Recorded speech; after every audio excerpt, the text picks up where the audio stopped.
हुन्छ यो लिंक एउटा शेयर गरिदिनु लिंक गर्नुवाला पछि पनि हेर्नुहुन्छ हुन्छ एकदम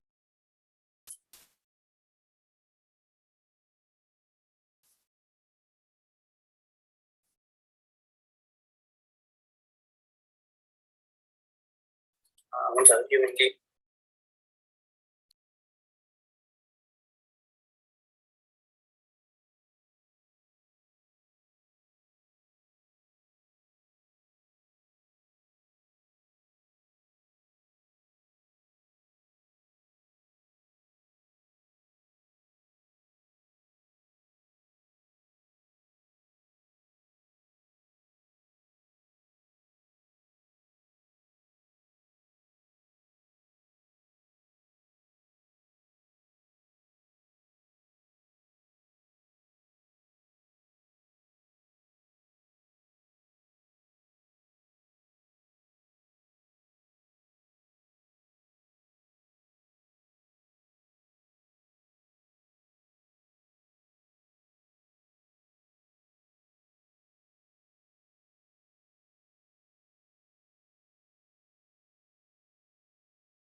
okay good evening everyone good evening once again सबैजनालाई फेरि पनि स्वागत छ तपाईहरु युट्युबबाट पनि जोडिनु भएको छ युट्युबमा र फेसबुकमा जोडिनु भएको छ सबैजनालाई स्वागत छ आज हामी नेपाल राष्ट्र बैंकले गत आर्थिक वर्षमा रोकिएको परीक्षा जुन तपाईहरुको यो परीक्षा यो वर्ष भयो अस्ति करिब योभन्दा अगाडि सोधेको प्रश्न 1920 गते भएको प्रश्न मैले यहाँ 20 गते लेखेको छु तथापि 19 र 20 गते भएको 2 दिन भयो परीक्षा र तिनै प्रश्नको परीक्षामा सोधेको प्रश्नको हामी के प्रश्नको प्रश्नोत्तर सेसन लिएर उपस्थित भएका छौं यो प्रश्नको लागि तपाईलाई क्लासमा धेरै पटक गाइड गर्नु भएको रेस्पेक्टेड रिसोर्स पर्सन गुरु डाक्टर बीडी शर्मा सरलाई अनुरोध गरेको छु र सबै सहभागीहरूले तपाईहरुसँग प्रश्न छ अथवा यदि प्रश्न छैन भने हाम्रो सेडेप नेपालको फेसबुक पेजमा सेडेप नेपाल बैंकिङ प्रिपरेसन क्लास भन्ने पेजमा तपाईले प्रश्न भेट्नुहुनेछ र त्यो प्रश्न सबैले आफ्नो डिभाइसमा सेभ गर्नुस् र प्रश्नोत्तरमा ध्यान दिएर ध्यानपूर्वक तपाईहरु सहभागी हुनुस्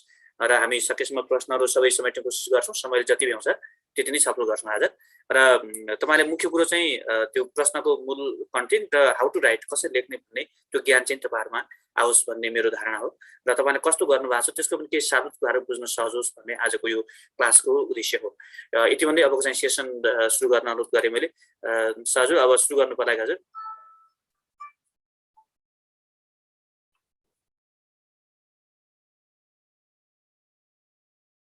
जब हामी किन सुरु गर्छौं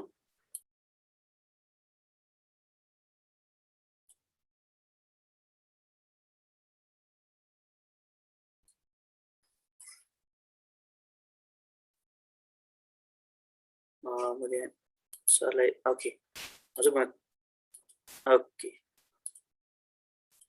सर अब अनम्युट गर्नु पर्ला हजुर हस् प्लिज अब भाइ बहिनीहरु तिमीहरु सबैलाई मेरो शुभकामना छ है धेरै ठूलो शुभकामना छ तर क्वेशन चाहिँ नि तिमीहरुले धेरै लेख्नु पर्ने खालको अलि एनालिटिकली लेख्ने खालको क्वेशन आयो त्यसकारणले चाहिँ नि तिमीहरुले लेख्दाखेरि चाहिँ अब कोही क्वेशन त तिमीले राम्ररी नै गर्न सकेका छ कुनै क्वेशन चाहिँ तिम्रो एक्सपेक्टेसन अनुसार तिमीले गर्न सकेन पक्कै गर्न सकेन किनकि क्वेशन लामो थियो अलि इन डेप्थमा लेख्नु पर्ने खालको थियो त्यो इन डेप्थमा लेख्नु पर्ने कारणले गर्दाखेरि चाहिँ नि कुनै क्वेशन्सहरु तिमीहरुलाई गर्नलाई साच्चै गाह्रो भएको थियो तर यो टपिक्स हामीले जुन पढाएका थियौं त्यो पढेकै चीजहरु आएको छ यो नपढाएको कुनै पनि छैन जे तिमीहरुलाई मैले लेखिदिएको छु लेखिदिएको कुरा चाहिँ कन्टेन्टमा एकदम ठीक थियो तर त्यसलाई अलि धेरै लेख्नु पर्ने हिसाबमा चाहिँ मात्रै तिमीहरुले कति लेख्यौ भन्ने कुरा हो क्वेशन एज सच चाहिँ गाह्रो होइन सजिलै क्वेशन हो कुनै क्वेशन चाहिँ गाह्रो थियो यो फर्स्ट पेपर भन्दा पनि तिम्रो सेकेन्ड पेपरको क्वेशन चाहिँ अलि गाह्रो क्वेशन हो त्यो लामो थियो त्यो कारणले तिमीलाई अलि गाह्रो हुन सक्थ्यो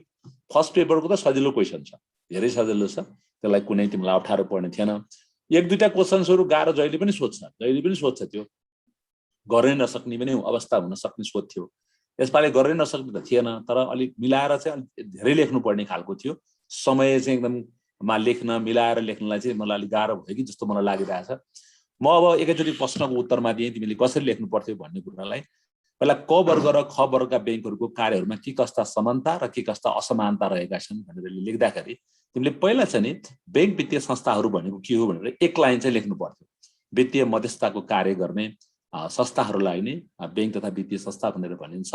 यस्तो वित्तीय संस्थाहरूलाई बैंक वित्तीय संस्थाहरूलाई तहगत प्रणालीको आधारमा क ख ग घ वर्गमा विभाजन गरिएको हुन्छ। क वर्गको बैंकलाई वाणिज्य बैंक र ख वर्गको बैंकलाई विकास बैंकको रूपमा बुझ्ने गरिन्छ।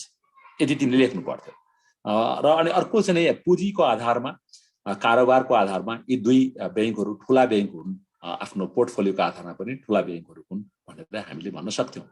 यी दुवैको समानताको कुरा गर्ने हो भने यी दुवै प्रकारको बैंकहरूले निक्षेप सङ्कलन गर्ने, कर्जा प्रवाह गर्ने जो वाणिज्य बैंकका कामहरू छन् 30-32वटा, तीलाई चाहिँ तिमीले पुरै लेख्नु पर्थेन।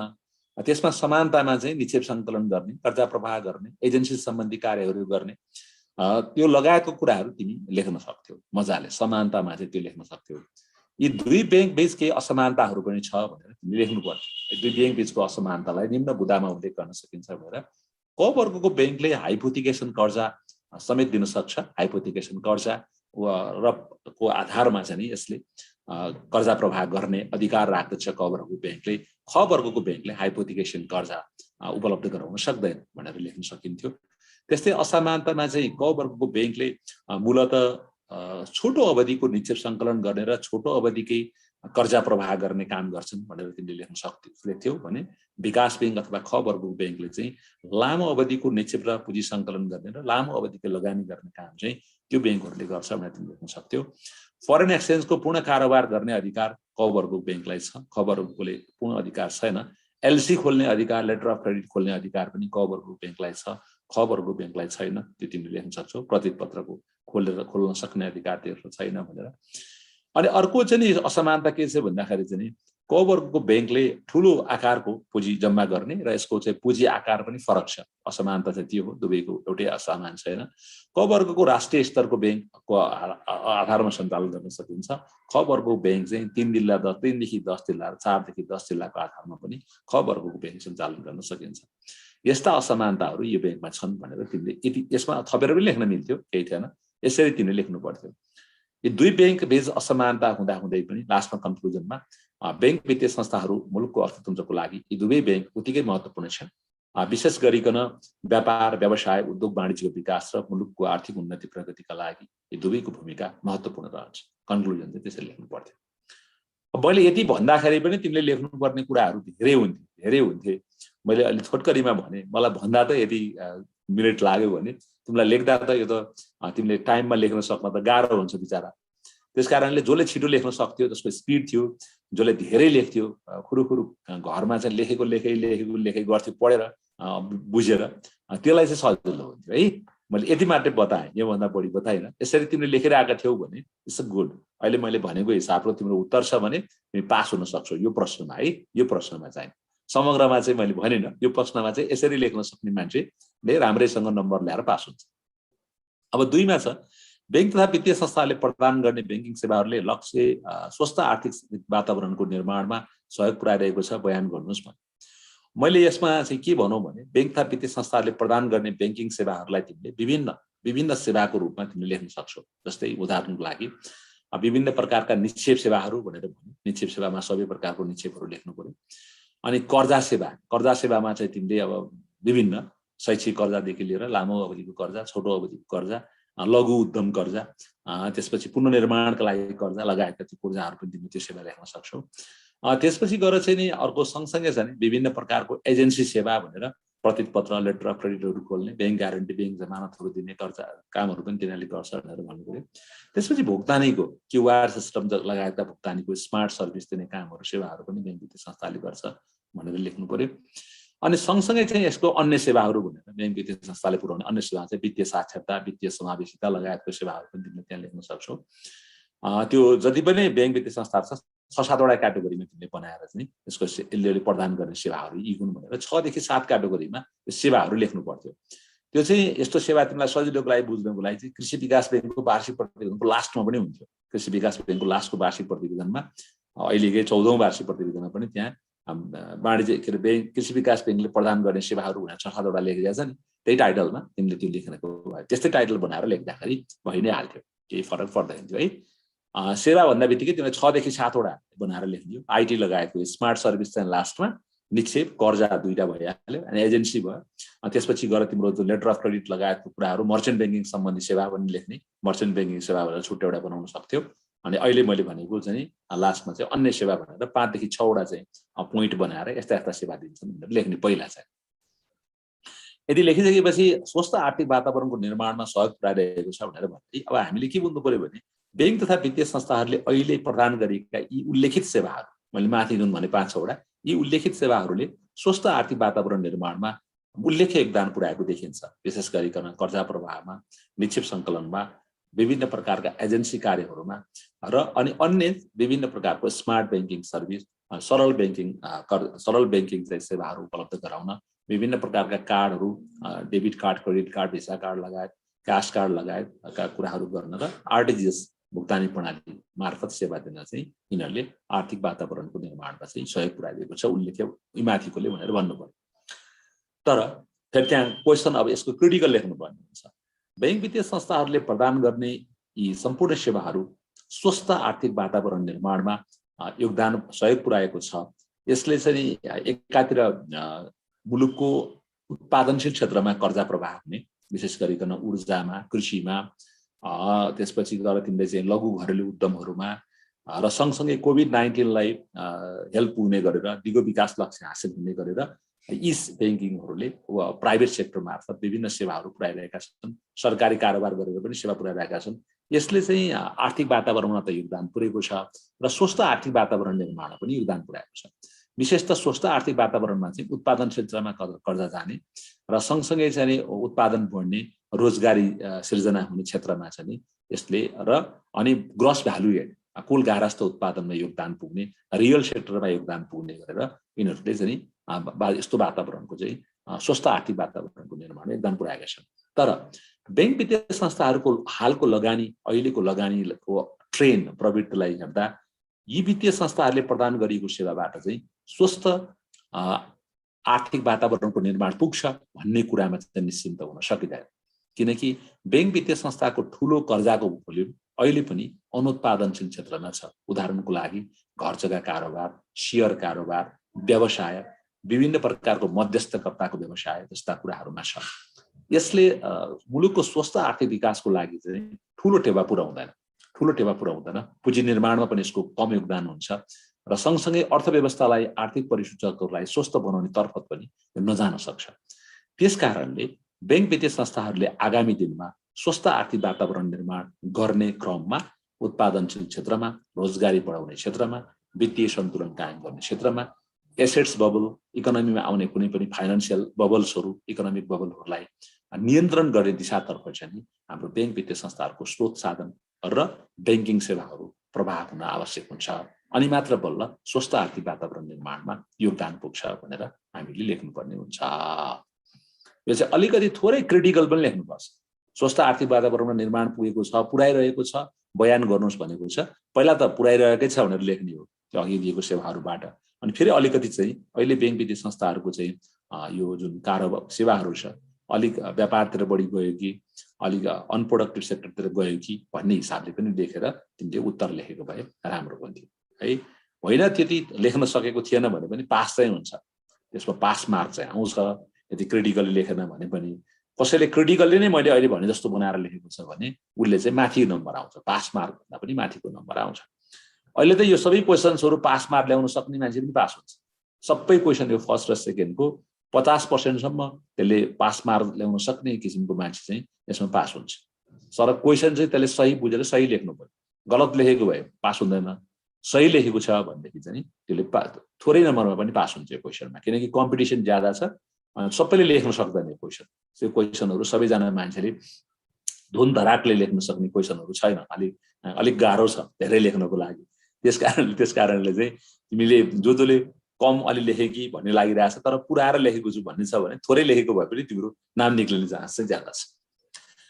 अब कस्तो लेखेको छ मैले त थाहा हुने कुरा भएन होइन, तर अब यो चाहिँ त्यस्तो हिसाबले गयो भने तिमीलाई राम्रो हुन्छ। अब म तेस्रो प्रश्नमा म गएँ, वित्तीय साक्षरता भनेको के हो, ब्याङ्किङ क्षेत्रको विकासमा वित्तीय साक्षरताले कसरी सहयोग गर्न सक्छ चर्चा गर्नुहोस् भनेको छ। यसमा चाहिँ यो साक्षरताले कसरी सहयोग गर्न सक्छ भन्ने प्रश्नको उत्तर चाहिँ ज्यादा लेख्नु पर्यो है। माथिपट्टिको चाहिँ हामीले ज्यादा लेख्नुपर्ने हुन्छ। यो तलपट्टिको चाहिँ बैंक तथा यो वित्तीय साक्षरता भन्नाले मूलत आम नागरिकहरूले वित्तीय स्रोत साधन वा धन लगायत विभिन्न पुँजीका बारेमा बुझ्ने, चेतना हासिल गर्ने र आफूसँग भएको सीमित स्रोत साधनलाई चाहिँ विभिन्न सही विकल्पमा परिचालन गर्दै असीमित आवश्यकता पूरा गर्ने हिसाबमा व्यवस्थित ढङ्गबाट वित्तीय स्रोत साधनको परिचालन गर्न सक्ने ज्ञान सिप क्षमताको विकास गर्ने कार्यलाई नै वित्तीय साक्षरता भनिन्छ भनेर बुझ्नु पर्यो। वित्तीय स्रोत साधनको परिचालन गर्दा बजेट बनाएर बुद्धिमत्तापूर्ण ढङ्गबाट विवेकशील ढङ्गबाट आफूसँग भएको स्रोत साधनको उपयोग गर्न सक्ने ज्ञान सिप प्रदान गर्ने कार्य नै वित्तीय साक्षरता। वित्तीय साक्षरतालाई वित्तीय सशक्तता या फाइनान्सियल इम्पावरमेन्टको रूपमा पनि लिन सकिन्छ भनेर इङ्ग्लिसमा टक्क त्यो पनि लेख्न सक्छौँ। र वित्तीय साक्षरता चाहिँ मुद्रा लगायत विभिन्न वित्तीय स्रोतहरूको बारेमा पूर्ण जानकारी हासिल हुन सक्ने, सबैले जानकारी प्राप्त गर्न सक्ने एउटा महत्त्वपूर्ण रणनीति हो नेपाल राष्ट्र ब्याङ्कले अवलम्बन गरेको भनेर लेख्दा पनि हुन्छ। यति लेखेपछि 2 नम्बर योभन्दा बढी चाहिएन। ब्याङ्किङ क्षेत्रको विकासमा वित्तीय साक्षरताले उल्लेखनीय भूमिका निर्वाह गरेको देखिन्छ। मूलत वित्तीय साक्षरताले ब्याङ्किङ क्षेत्रमा पुर्याएको विकासलाई निम्न बुदामा उल्लेख गर्न सकिन्छ भनेर अब बुदागत रूपमा व्याख्या गर्दै लेख्नु। पहिलो कुरा, वित्तीय साक्षरताले गर्दा ब्याङ्किङ पहुँच बढाउन चाहिँ मद्दत पुर्याएको छ। ब्याङ्किङ पहुँच अथवा वित्तीय पहुँचलाई यसले योगदान दिएको छ। धेरै मान्छेहरू, पढे लेखेको मान्छेहरू भयो, साक्षर भयो, वित्तीय रूपले साक्षर भयो भने ब्याङ्क वित्तीय संस्थासँग उनीहरूको पहुँच वा कनेक्सन बढ्छ। त्यसले वित्तीय पहुँचलाई बढाउँछ र वित्तीय समावेशितालाई पनि बढाउँछ। त्यसरी चाहिँ यसले योगदान पुर्याउँछ ब्याङ्किङ क्षेत्रको विकासमा। अर्को, वित्तीय साक्षरताले चाहिँ ब्याङ्किङ प्रणालीको विकासमा यसले योगदान पुर्याउँछ। फेरि लेख्नु, ब्याङ्क तथा वित्तीय संस्थाहरूको स्वस्थ विकासमा, ब्याङ्क तथा वित्तीय संस्थाहरूको व्यवसाय वृद्धिमा, ब्याङ्क तथा वित्तीय संस्थाहरूको सेवाहरूको प्रवर्धनमा यसले योगदान पुर्याई ब्याङ्किङ क्षेत्रको विकासमा यसले योगदान पुर्याउँछ भनेर लेख्नु। त्यस्तै वित्तीय साक्षरताले चाहिँ वित्तीय उपकरणहरूको विकास गर्न, इनोभेसन गर्न, ब्याङ्किङ प्रणालीमा चाहिँ विभिन्न प्रकारको चाहिँ अध्ययन अनुसन्धान गर्न, नयाँ नयाँ उपकरणहरू ब्याङ्किङ प्रणालीमा विकास गर्नको लागि पनि वित्तीय क्षेत्रले विकास गर्छ। ती इनोभेसनले, त्यो नयाँ उपकरणले ब्याङ्किङ क्षेत्रको विकासमा उल्लेखनीय योगदान पुग्छ। प्रविधि, ब्याङ्किङ प्रविधि लगायतका कुराहरूले त्यो तरिकाबाट पनि ब्याङ्किङ क्षेत्रमा यसले वित्तीय साक्षरताले योगदान पुर्याउँछ। यसले ब्याङ्किङ सेवा ब्याङ्किङ क्षेत्रको विकासमा वित्तीय साक्षरताले गुणात्मक ब्याङ्किङ प्रणालीको विकास गर्नमा यसले योगदान पुर्याउँछ। किनकि मानिसले विवेकपूर्ण ढङ्गबाट वित्तीय स्रोत साधनको परिचालन गर्छ र प्रोडक्टिभ सेक्टरमा माग गर्छ, अथवा ब्याङ्क वित्तीय संस्थाको स्रोत चाहिँ उसले उत्पादनशील क्षेत्रमा, रोजगारीको क्षेत्रमा आफूलाई ठिक उपयुक्त हुने हिसाबमा चाहिँ जान्छ। त्यसले पनि ब्याङ्किङ क्षेत्रको विकासमा यसले योगदान पुर्याउँछ। वित्तीय रूपमा मान्छेहरू साक्षर भयो भने यो एन्टी मनी लाउन्ड्रिङ, अपराधिक क्रियाकलापहरूको नियन्त्रण गर्न सजिलो हुन्छ। एन्टी मनी लाउन्ड्रिङ एक्टिभिटीमा मान्छेहरू लाग्दैनन्, गलत काममा, अनियमिततामा लाग्दैनन्। त्यसले पनि ब्याङ्किङ क्षेत्रको विकासमा योगदान पुर्याउँछ। ब्याङ्किङ ठगी, ब्याङ्किङ अपराधहरूलाई नियन्त्रण गर्न पनि ब्याङ्किङ क्षेत्रको विकासमा वित्तीय साक्षरताले योगदान पुर्याउँछ भनेर त्यो लेख्नु पर्यो। अर्को सबभन्दा ठुलो कुरा चाहिँ ब्याङ्किङ क्षेत्रको विकासमा वित्तीय साक्षरताले ब्याङ्कको चाहिँ शाखाहरू, धेरै कारोबारमा ब्याङ्कको कारोबारहरू बढ्छ। एउटा त्यो बुझ्नु पर्यो। भनेको नम्बर अफ लोनी पनि बढ्छन्, नम्बर अफ डिपोजिटर बढ्छ, सँगसँगै नम्बर अफ ब्याङ्कको बिजनेस पनि बढ्छ, अन्य सेवा पनि बढ्छ र ब्याङ्कको पोर्टफोलियो बढाएर चाहिँ ब्याङ्किङ क्षेत्रको विकासमा वित्तीय साक्षरताले योगदान पुर्याउँछ भनेर लेख्नु पर्यो। त्यस्तै ब्याङ्किङ क्षेत्रको विकासमा वित्तीय साक्षरताले चाहिँ अर्को पनि सँगसँगै गर्छ। स्वस्थ ब्याङ्किङ प्रणालीको लागि अथवा ब्याङ्किङ क्षेत्रको विकासको लागि मर्जर एक्विजिसनलाई सहज गर्नको लागि पनि वित्तीय साक्षरताले योगदान पुर्याउँछ, मर्जर एक्विजिसनलाई प्रभावकारी बनाउन। त्यस्तै ब्याङ्किङ क्षेत्रको विकासमा फाइनान्सियल डेप्थनेस र फाइनान्सियल इन्लार्जमेन्ट, ब्याङ्कका प्रोडक्टहरूलाई विस्तार गर्न, सेवालाई विस्तार गर्न र सीमान्तकृत अति गरिब विभिन्न परिवारमा ब्याङ्किङ क्षेत्र पुर्याउनको लागि पनि वित्तीय साक्षरताले चाहिँ योगदान दिन्छ। विशेष गरिकन माइक्रो फाइनान्स मार्फत चाहिँ हामीले ब्याङ्किङ क्षेत्रको विकास गर्न सक्छौँ। लघु घरेलु उद्यमको विकासमा वित्तीय साक्षरताले योगदान पुर्याउँछ। ब्याङ्किङ क्षेत्रको विकास चाहिँ त्यस कारणले बलियो हुन्छ भनेर पनि भन्छौँ। र अनि फेरि अर्को सँगसँगै के पनि लेख्नुपर्ने हुन्छ भने वित्तीय साक्षरताले ब्याङ्किङ क्षेत्रको होराइजन बढाउँछ, मतलब भूमिकालाई पनि बढाउँछ। ब्याङ्किङ क्षेत्रको चाहिँ यसले कारोबार मात्रै बढाउने होइन, यसको गुणात्मक सेवालाई पनि बढाउँछ। स्मार्ट सर्भिस सेवा, यसको सेवालाई चाहिँ स्तरीय बनाउनलाई पनि वित्तीय साक्षरताले योगदान पुर्याउँछ। बैंक प्रतिस्पर्धात्मक रूपमा जान सक्ने, गुणात्मक बैंकिङले जान सक्ने अवस्था पनि बैंकिङ क्षेत्रको हुन्छ वित्तीय साक्षरताले। यी विभिन्न सहयोगहरू चाहिँ वित्तीय साक्षरताबाट बैंकिङ क्षेत्रको विकासमा योगदान पुग्ने गरी यस्ता सहयोगहरू यसबाट पुग्न सक्छ। र अनि लास्टमा कन्क्लुजन तिमीले के लेख्न सक्छौ भन्दाखेरि नेपालको बैंकिङ क्षेत्रको विकासको लागि वित्तीय साक्षरता महत्त्वपूर्ण शर्त हो।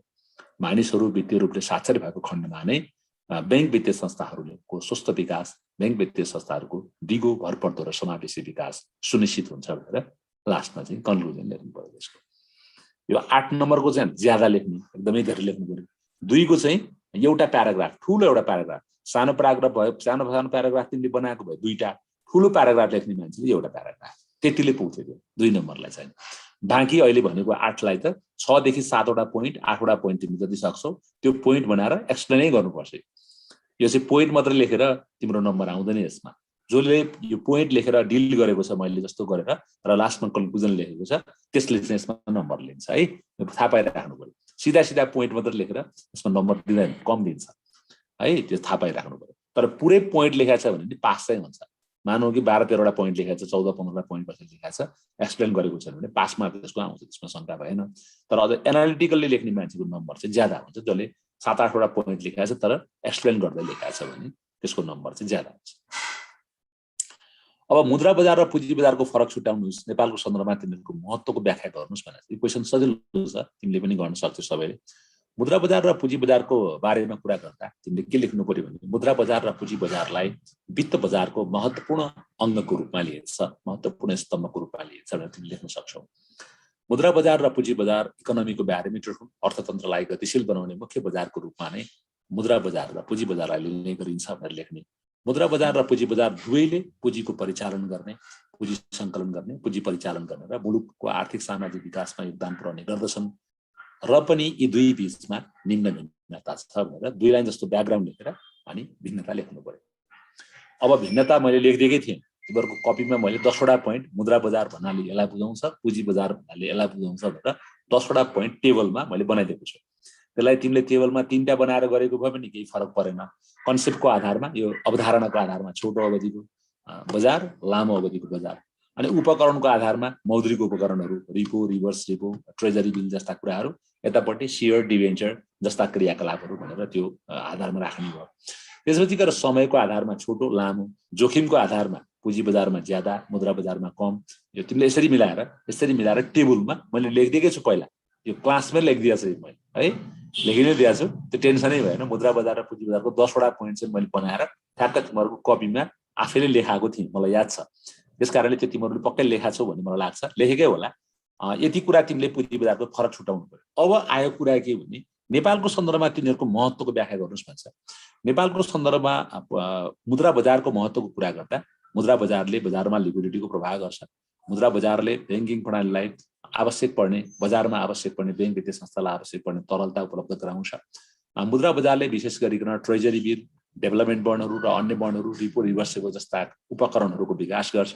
यसले लङ टर्ममा चाहिने पुँजीको लागि आधार तयार गर्छ।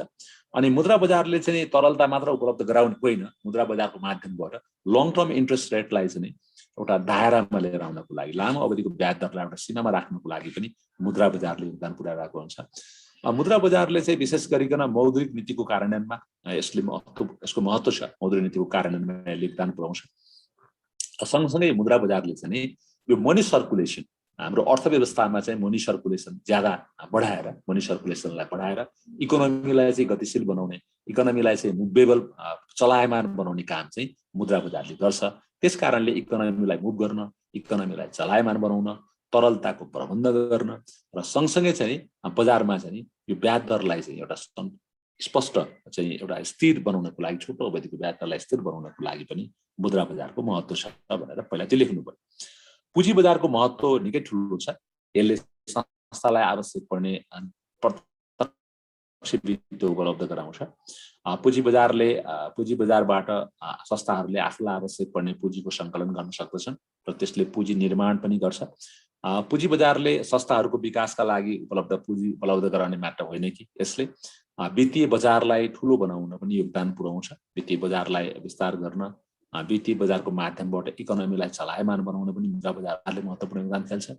अर्थतन्त्रको ब्यारोमिटरको रूपमा लिने पुँजी बजारले मुख्यतया पुँजीको निर्माण मात्र नभएर विभिन्न प्रकारका सेयर, डिबेन्चर, बन्ड जस्ता उपकरणहरूको विकास भएर स्वदेशी पुँजीलाई चाहिँ परिचालन गर्ने पुँजीका स्रोतहरू यसले उपलब्ध गराइदिन्छ।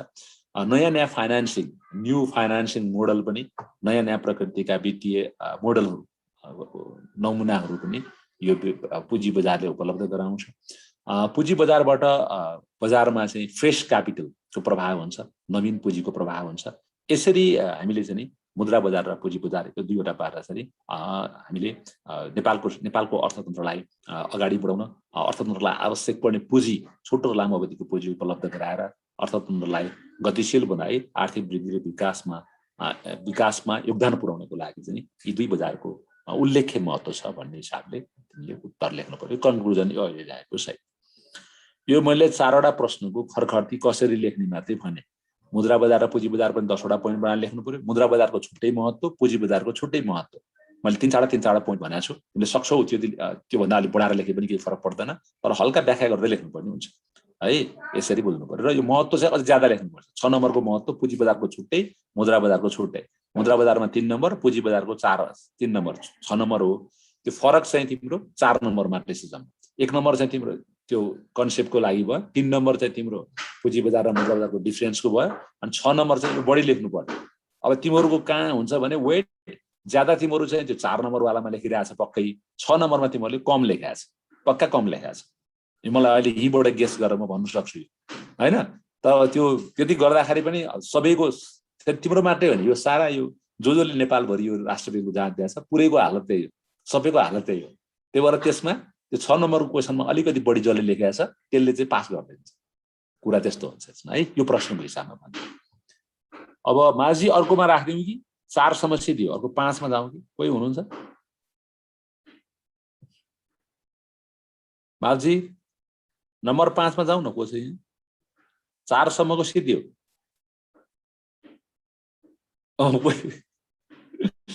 कोही पनि खोइ देखाउने मान्छे 5 नम्बरमा भन्दै आफै हेरेर भन्छु ल। तिमीहरू सुन्दै गर, 5मा भन्दै जान्छु। यहाँ 1 2 3 4 मात्रै आयो, मेरोमा होला नि क्वेसन, यहाँ म हेर्छु र अनि भन्छु ल। 5मा चाहिँ के छ भने आन्तरिक जाँच, आन्तरिक नियन्त्रण र आन्तरलेखा परीक्षण कसरी एकअर्काको परिपूरक हुन् चर्चा गर्नुहोस् भन्छ। यो सजिलो छ, तिमीहरूले बुझ्छ। 3 + 3 + 4 रहेछ। परिपूरक चाहिँ 4मा लेख्नु पर्यो। आन्तरिक जाँच 3, आन्तरिक नियन्त्रण 3 र आन्तरलेखा परीक्षण चाहिँ आन्तरिक जाँच र आन्तरलेखा परीक्षण चाहिँ 3 गर्नु पर्यो। परिपूरकलाई चाहिँ 4 बनाएर लेख्नु है। आन्तरिक जाँच, आन्तरिक नियन्त्रण, लेखा परीक्षण र आन्तरिक जाँच, आन्तरिक नियन्त्रण, आन्तरलेखा परीक्षण चाहिँ तिम्रो कति नम्बर हुन्छ? जम्मा 3 नम्बर मात्रै हुन्छ। त्यो 3टा चाहिँ 3-3-3टालाई 3 नम्बर भयो। त्यो 3टीको व्याख्या गरेको। 4 नम्बर चाहिँ परिपूरकको। यसरी चाहिँ यसको प्रश्न छ। आन्तरिक जाँच भनेको मैले लामै लेखिदिएको छु। आन्तरिक जाँच भनेको एउटाले गरेको काम अर्कोले स्वतः जाँच गर्ने प्रणाली हो। त्यसमा सुरक्षा पनि पर्छ। कार्यालयको सुरक्षा, आर्मी राख्ने, गार्ड राख्ने, सेफ्टी भलको सुरक्षा गर्ने र शङ्कास्पद चाहिँ जोखिमको नियन्त्रण गर्ने, शङ्कास्पद फ्रड, क्रिमिनल कामको नियन्त्रण गर्ने, प्रिकसन अवलम्बन नियन्त्रण गर्ने कुरा आन्तरिक जाँचमा पर्छ भने आन्तरिक नियन्त्रणभित्र चाहिँ समग्र वित्तीय र वित्तीय प्रशासनिक र वित्तीय नियन्त्रण प्रणाली पर्छ। यसलाई जोखिम नियन्त्रण गर्ने गतिशील प्रणाली पनि भनिन्छ भनेर लेख्नु पर्यो। अनि आन्तरिक नियन्त्रणले चाहिँ विशेष गरिकन समग्र स्रोत साधनको संस्थाको नियन्त्रणमा जोड दिन्छ। यसलाई चाहिँ डिटेक्सन, प्रिभेन्सन एन्ड करेक्सन भनेर, मतलब रिस्कको चाहिँ डिटेक्सन, प्रिभेन्सन र करेक्सन गर्ने प्रणाली हो आन्तरिक जाँच भनेर पनि तिमीले लेख्न सक्छौ। यसभित्र वित्तीय र प्रशासनिक प्रणाली पनि पर्छ। आन्तरिक जाँचलाई जोखिम नियन्त्रण गर्ने गतिशील प्रणाली भनिन्छ भनेर पनि लेख्नु पर्यो। विशेषता चाहिँदैन। आन्तरिक नियन्त्रणभित्र प्राय गरिकन विशेष गरिकन 4-5वटा कम्पोनेन्ट छन् भन्ने लेखेको भने बिग्रिँदैन थियो। त्यो पनि है, त्यो पनि लेख्दाखेरि पनि बढाएर लेख्दा त्यो बिग्रिँदैन थियो।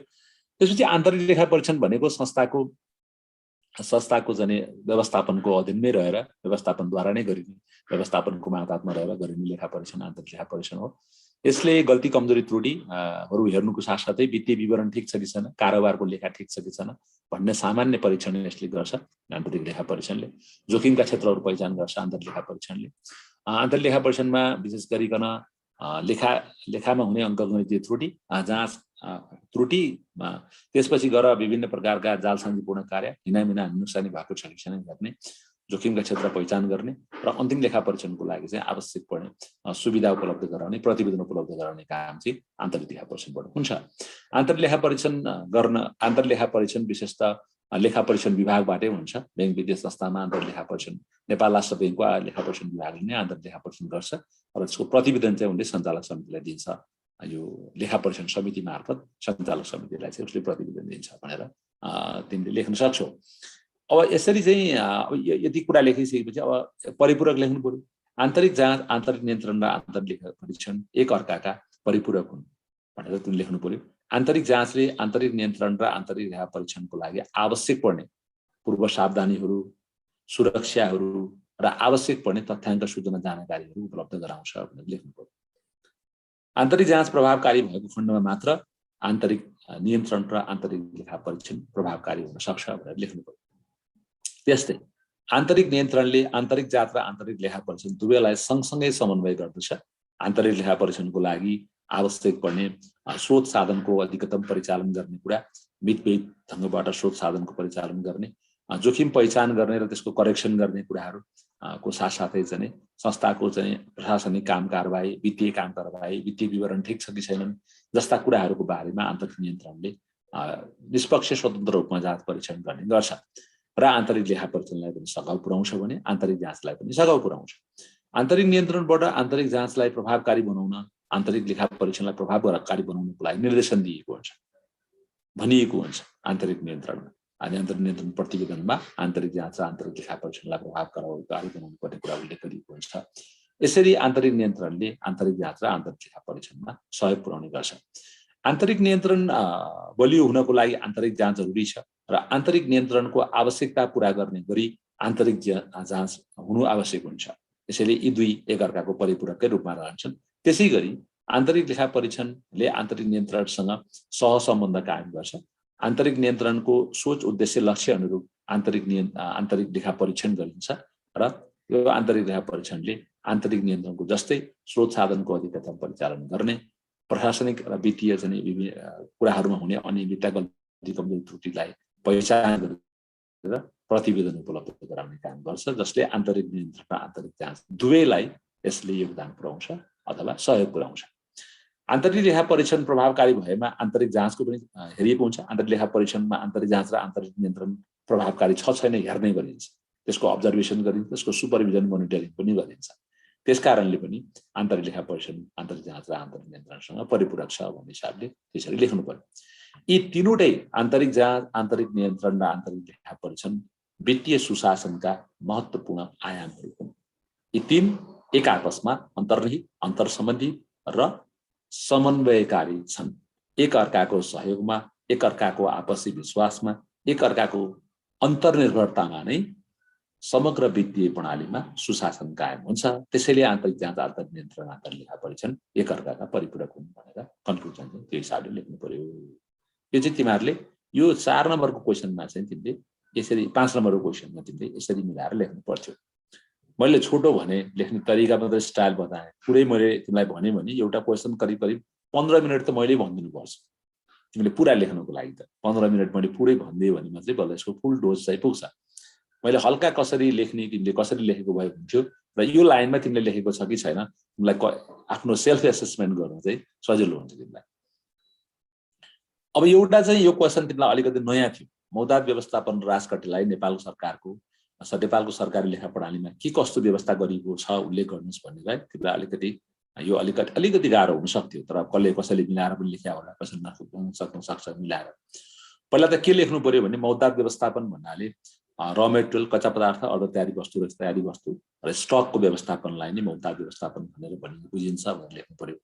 मौताद व्यवस्थापनको लागि सरकारी लेखामा विभिन्न व्यवस्थाहरू गरिएका छन्। उदाहरणको लागि मौताद व्यवस्थापनको लागि विभिन्न प्रकारका मलेबो फारमको व्यवस्था गरिएको छ। जिन्सी फारमहरू 401 देखि 412 सम्मका विभिन्न जिन्सी फारमहरूको व्यवस्था गरिएको छ भनेर भन्नु एउटा। अर्को, सरकारी लेखा प्रणालीमा मौतादको लागि छुट्टै लेखा प्रणालीको व्यवस्था छ, जसलाई हामीले जिन्सी लेखा भनेर भन्छौँ। अलग्गै लेखा प्रणाली, यसलाई विनियोजन धरोटी भन्दा फरक जिन्सी लेखा प्रणालीको रूपमा मौताद व्यवस्थापन गर्नको लागि जिन्सी लेखा प्रणालीको व्यवस्था गरिएको छ। तेस्रो, नेपालको सरकारी लेखा प्रणालीमा मौताद व्यवस्थापन गर्नको लागि चाहिँ पब्लिक प्रोक्युरमेन्ट, सार्वजनिक खरिद ऐन नियम र सार्वजनिक खरिद योजनाको कुरा पनि इन्भेन्ट्री म्यानेजमेन्टमा लागू हुन्छ। सार्वजनिक खरिद योजना, सार्वजनिक खरिद योजनाको सँगसँगै चाहिँ प्रोक्युरमेन्ट प्लान, खरिद योजनाको सँगसँगै चाहिँ सार्वजनिक खरिद ऐन नियम र खरिद योजनाको व्यवस्थापन त्यहाँ छ मौताद व्यवस्थापनको लागि। त्यस्तै मौताद व्यवस्थापनको लागि विभिन्न सफ्टवेयरको विकास गरेको छ। पब्लिक एसेट्स म्यानेजमेन्ट सफ्टवेयर भन्ने छ, ट्याम्स भन्ने छ, पब्लिक एसेट्स म्यानेजमेन्ट सफ्टवेयरको पनि विकास गरेको छ मौताद व्यवस्थापनको लागि लेख्नु। यो चाहिँ तिमीले यो नयाँ कुरा यो लेख्नु पर्छ हैन। अब तिमीले त्यहाँ लेख्या होला इओक्यू सिओक्यू सबै लेख्या होला, त्यसले पुग्दैन त्यसले पुग्दैन। मौताद व्यवस्थापनको लागि economic order quantity, reorder quantity मात्र लेखेर पाना भरेको भए, बिन कार्ड सिन कार्ड त्यो लेखेको भए त्यसले पुग्दैन। तिनीहरू पनि जरुरी थियो। मितव्ययी खरिद प्रणाली अवलम्बन गरिएको छ, सामान चाहिँ आवश्यकता अनुसार माग गर्ने गरिएको छ, विभिन्न लेभलको स्टक पनि राख्ने गरिएको छ, खप्ने र नखप्ने माल सामानको व्यवस्था छ। त्यहाँ एउटा खप्ने र नखप्ने माल सामान गरेर इन्भेन्ट्रीलाई छुट्याइएको छ, त्यो लेख्नु पर्यो। इन्भेन्ट्रीको सही व्यवस्थापन गर्नको लागि खप्ने र नखप्ने एबिसी पनि मिल्छ। त्यो भनेको करिब करिब अल्टरनेटिभ बेस्ड कन्ट्रोल नै हो। खप्ने र नखप्ने बनाएकोलाई चाहिँ हामीले एबिसी बेस्ड कन्ट्रोल पनि भन्छौँ। खप्ने माल सामान र नखप्ने माल सामान गरेर एजेन्सी माल सामानलाई त्यहाँ छुट्याएर राख्ने गरिएको छ। अनि मौताद व्यवस्थापनको लागि चाहिँ मौतादको जाँच गरेर नियमित सुपरभिजन गर्न, त्यसको मासिक र वार्षिक प्रतिवेदन तयार गर्ने व्यवस्था पनि मौताद व्यवस्थापनमा गरिएको छ सरकारी लेखा प्रणालीमा भनेर लेख्नु पर्यो। यति कुरा लेख्नु पर्थ्यो। यसमा कसरी मिलाएर लेख्नु, धेरैले यो मिलाएर लेखेको छैन होला सायद, किनकि यो सरकारी लेखामा फोकस गरेर मैले पनि यहाँ क्लासमा भन्दा तिमीहरूलाई भन्न त अलिअलि भन्दै थिएँ, तर डिटेलमा फोकस गरेर भनेको थिएन। मौतादको त्यही इन्भेन्ट्रीका विभिन्न विधिहरू भनिएको थियो। इओक्यू लेख्न मिल्छ किन नमिल्ने, तर त्यो भनेको तिमीले व्याख्या गर्ने होइन। फेरि इओक्यू सिओक्यू सबै एकैचोटि राखेर अहिले मैले तिनीहरू चाहिँ इम्पोर्टेन्ट पोइन्ट होइन, अहिले मैले भनेको चाहिँ पोइन्ट इम्पोर्टेन्ट हो। त्यो इओक्यू सिओक्यू भन्ने चाहिँ तिम्रो सब पोइन्टहरू हो। तिनीहरूबाट नम्बर आउने पोइन्ट होइन, त्यो अलिक बढी लेख्ने पोइन्ट मात्रै हो। अहिले मैले जुन तिमीलाई अहिले कुरा गरेँ 4-5वटा कुरा जुन लेखेँ त्यो चाहिँ नम्बर ल्याउने पोइन्टहरू। अब अर्को के लेख्नु पर्यो भने यसपछि सँगसँगै छ नि, अब अर्को आयो राजकट्टी। राजकट्टीलाई नेपालको सरकारी लेखा प्रणालीमा के कस्तो व्यवस्था गरिएको छ भनेर आफूले भन्यो भने चाहिँ सरकारी लेखा प्रणालीमा राजकट्टीको नियमित व्यवस्था छैन। पहिला त्यो बुझ्नु पर्यो। राज सम्बन्धी नीति, मूल्यह्रास सम्बन्धी नीति त छ, तर सरकारी निकायहरूले चाहिँ यो नगदमा आधारित लेखा प्रणाली भएको हुनाले राजकट्टी चाहिँ व्यवस्थित छैन सरकारी लेखामा लेख्नु पर्यो। तर पनि सम्पत्तिको मूल्याङ्कन गर्ने क्रममा राजकट्टी गरेर मूल्याङ्कन गर्ने गरिन्छ। नेपाल सरकारले चाहिँ सरकारको लेखा प्रणालीमा चाहिँ राजकट्टीको लागि चाहिँ कस्तो व्यवस्थामा हुन्छ भन्दा, जब एजेन्सी माल सामानहरू मोटर गाडी मर्मत गरेर त्यसलाई चाहिँ काम नलाग्ने भएपछि त्यसलाई जब बिक्री गर्नुपर्ने हुन्छ वा त्यसलाई डिस्पोज गर्नुपर्ने हुन्छ, त्यो डिस्पोज गर्नुपर्ने बेलामा मात्रै हामीले राजकट्टी गर्छौँ। हरेक वर्ष राजकट्टी गर्ने व्यवस्था हाम्रो सरकारी लेखामा छैन। क्यास बेसिसमा आधारित छ, लागत मूल्यमा नै लेखा राखिएको हुन्छ र यसमा राजकट्टी गर्ने चलन चाहिँ सरकारी लेखाको छैन। तर प्रोजेक्टहरूमा चाहिँ गरिन्छ। विभिन्न प्रोजेक्टहरूमा मसिन इक्विपमेन्ट पार्ट्सहरूको प्रयोग गरिएको हुनाले ती मसिन इक्विपमेन्ट पार्ट्समा चाहिँ हामीले राजकट्टीको व्यवस्था सरकारी लेखामा गरिएको हुन्छ। प्रोजेक्टमा मात्र जहाँ परियोजनाहरू हुन्छ, सामान्य अफिसहरूमा चाहिँ राजकट्टीको व्यवस्था छैन। तर जब एजेन्सी माल सामानको लिलाम गरिन्छ, सरकारी सम्पत्तिको लिलाम गरिन्छ, त्यो लिलाम गर्नको लागि चाहिँ हामीले राजकट्टी गर्ने गर्दछौँ। राजकट्टी गर्दाखेरि हामीले कसरी गर्छौँ भने मसिनको परल मूल्य, त्यो स्ट्रेट लाइन मेथडबाटै गरिन्छ भन्ने कुरा हुन्छ। मसिनको परल मूल्य र त्यसमा चाहिँ त्यसको स्क्रैप भ्यालु घटाएर लाइफले भाग गरेर हामीले त्यसको राजकट्टी गर्ने गर्छौँ। यसमा नियमअनुसार नै राजकट्टा गर्ने भनेर लेखेकोमा चाहिँ नियमअनुसारको राजकट्टी हुन्छ। आयकर ऐनले व्यवस्था गरेको खण्डमा चाहिँ आयकर ऐन अनुरूपको राजकट्टी गरिन्छ। आयकर ऐनको राजकट्टीको व्यवस्था आयकर ऐन अनुसार पालना गर्नुपर्ने भन्ने प्रोजेक्ट सम्झौतामा, परियोजनाको सम्झौतामा त्यस्तो कुरा भएको अवस्थामा चाहिँ नि आयकर ऐनको आधारमा पनि राजकट्टी हुन्छ। तर सामान्यतः राजकट्टी चाहिँ हामीले एजेन्सी माल सामानको लिलामी गर्ने बेला मात्रै गर्छौँ। त्यसैले राजकट्टी चाहिँ नगदमा आधारित लेखा भएको हुनाले नियमित रूपमा राजकट्टी हुँदैन। राजकट्टीको सबै ठाउँमा राजकट्टीको सरकारी सामान्य अफिसमा त राजकट्टीको प्रचलन नै छैन। तर विकास अड्डामा विकास निर्माणका कामहरूमा चाहिँ हामीले त्यो परियोजनाको लामो अवधि भएको हुनाले अहिले चाहिँ राजकट्टी गर्ने व्यवस्था परियोजनाहरूमा मात्र छ। र त्यहाँ चाहिँ त्यो सम्झौतामै उल्लेख गरेको हुन्छ। सम्झौतामा राजकट्टीको जसरी व्यवस्था गरेको छ, परियोजना सम्झौता अनुरूप चाहिँ राजकट्टी गर्ने हुन्छ। राजकट्टी गर्दा प्राय गरी स्ट्रेट लाइन मेथडबाट हामीले अहिले भनेको फर्मुलाबाट राजकट्टी गर्ने व्यवस्था छ भनेर लेख्नु पर्यो राजकट्टी गरेको अवस्थामा। अन्यथा नगदमा आधारित लेखा प्रणाली भएको हुनाले राजकट्टी गरिँदैन, राजकट्टीको लेखा राखिँदैन भनेर हामीले लेख्छौँ। सुरुमै लेख्छौँ।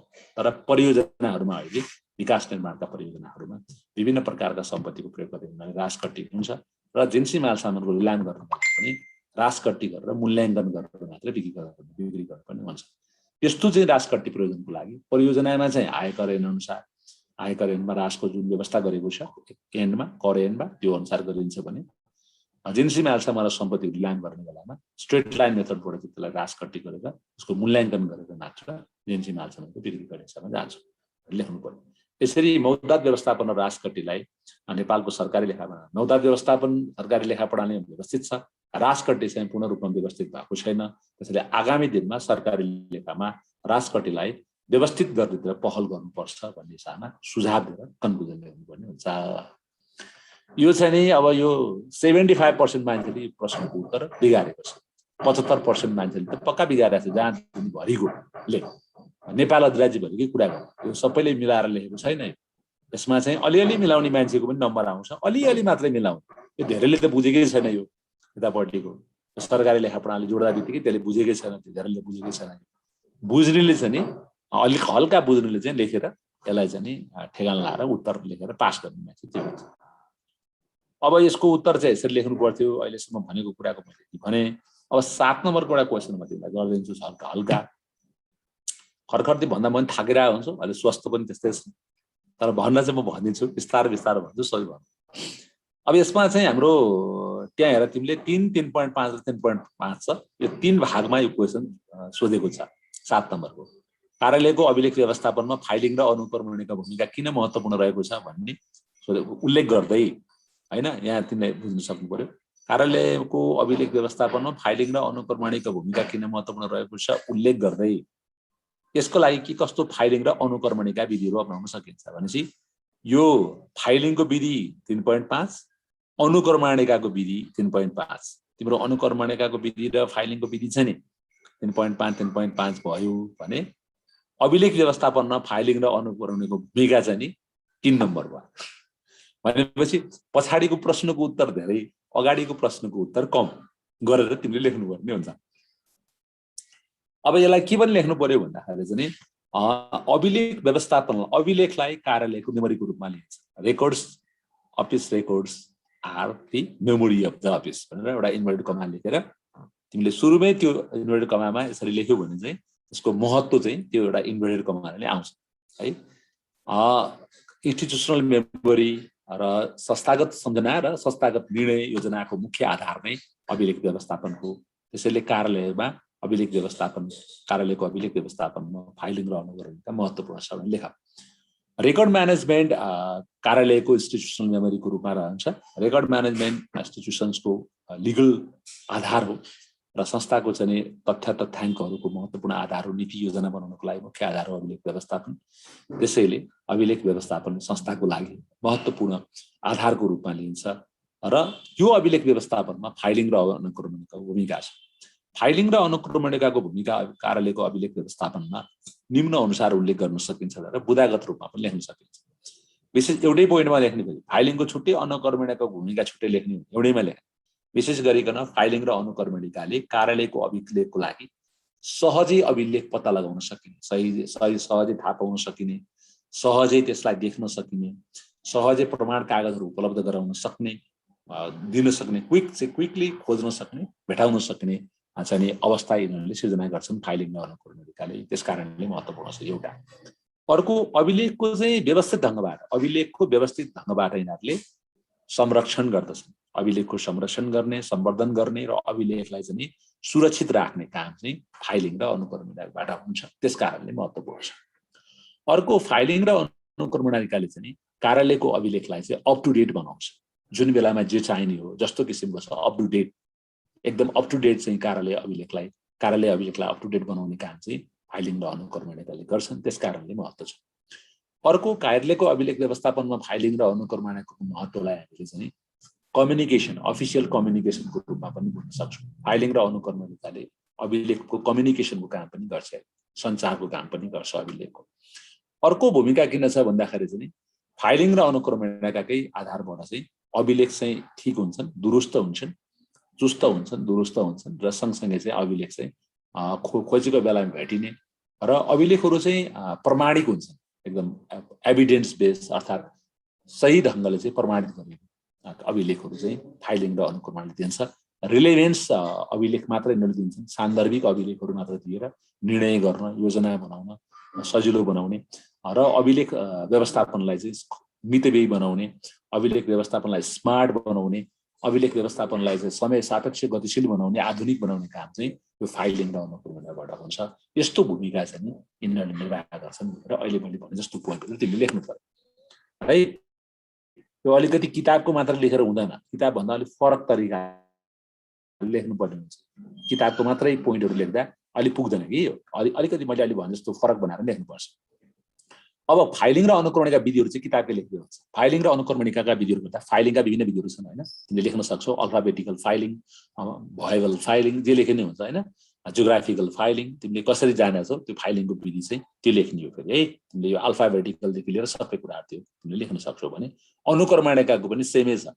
अल्फाबेटिकल हिसाबले पनि राख्न सकिन्छ, जियोग्राफिक हिसाबमा पनि राख्न सकिन्छ, प्रोडक्टको आधारमा पनि राख्न सकिन्छ, फङ्सनको आधारमा पनि राख्न सकिन्छ। यो विभिन्न विधिबाट चाहिँ हामीले विभिन्न तरिका छन्। जियोग्राफिकलबाट राख्न सकिन्छ, बाट अपनाउन सकिन्छ भनेर लेख्नु। अनि लास्टमा के लेख्ने भने कार्यालयको कामको प्रकृति हेरेर, कार्यालयको कामको प्रकृति हेरेर, कार्यालयको अभिलेखको प्रकृति हेरेर फाइलिङ र अनुक्रमणिकाका विधिहरू अवलम्बन गर्नु उपयुक्त हुन्छ। र अहिले फाइलिङ र अनुक्रमणिकामा स्मार्ट कुराहरू आइरहेको छ, अथवा इलेक्ट्रोनिक फाइलिङ र अनुक्रमणिकाको सिस्टम छ। हामी त्यो आइटी प्रणाली, इन्फर्मेसन टेक्नोलोजीसँग जोडिएको फाइलिङ र अनुक्रमणिकाका विधिहरू अहिले बढी प्रचलित छन् भनेर त्यो लेख्नु पर्यो। फाइलिङ र अनुक्रमणिका आधुनिक विधिहरू पनि छन् भनेर त्यो डिजिटलाइज गर्ने, डिजिटल विधिबाट फाइलिङ र अनुक्रमणिका गर्ने, आर्चिभ बनाएर चाहिँ फाइलिङ र अनुक्रमणिका गर्ने, र सँगसँगै चाहिँ ब्राउजरहरू बनाएर फाइलिङ र अनुक्रमणिका गर्ने, र आइटी बेस चाहिँ फाइलिङ र अनुक्रमणिकाहरू बनाएर जानु चाहिँ ठिक हुन्छ भन्ने हिसाबले यी विधिहरू परम्परागत भन्दा यसले आधुनिक चाहिँ यस्तो विधिमा गयो भने चाहिँ फाइलिङ र अनुक्रमणिका चाहिँ उत्कृष्ट हुन्छन् हिसाबले तिमीहरूले लेख्नुपर्ने हुन्छ। यहाँसम्म मैले तिमीहरूलाई 7 नम्बरसम्मको प्रश्नको उत्तर चाहिँ मैले कसरी लेख्ने भन्ने मैले बताइदिएँ कि। अब 8बाट जाउँ। को हुनुहुन्छ यहाँ? माधवजी, यिनीहरूलाई अर्को प्रश्न पनि हालिदिनु पर्यो है। 8, 9, 10 पनि एकतालि हालिदिनु पर्यो। 7सम्म सिद्धियो, अब 8, 9, 10 पनि एकतालि जाउँ। अथवा 8, 9, 10 मैले भ्याउँछु कि 3, 4, 5, 6, 7, 8, हजुर। अब त्यसपछि म्याथमेटिक्सको क्वेसन छ क्यारे जस्तो लाग्छ मलाई।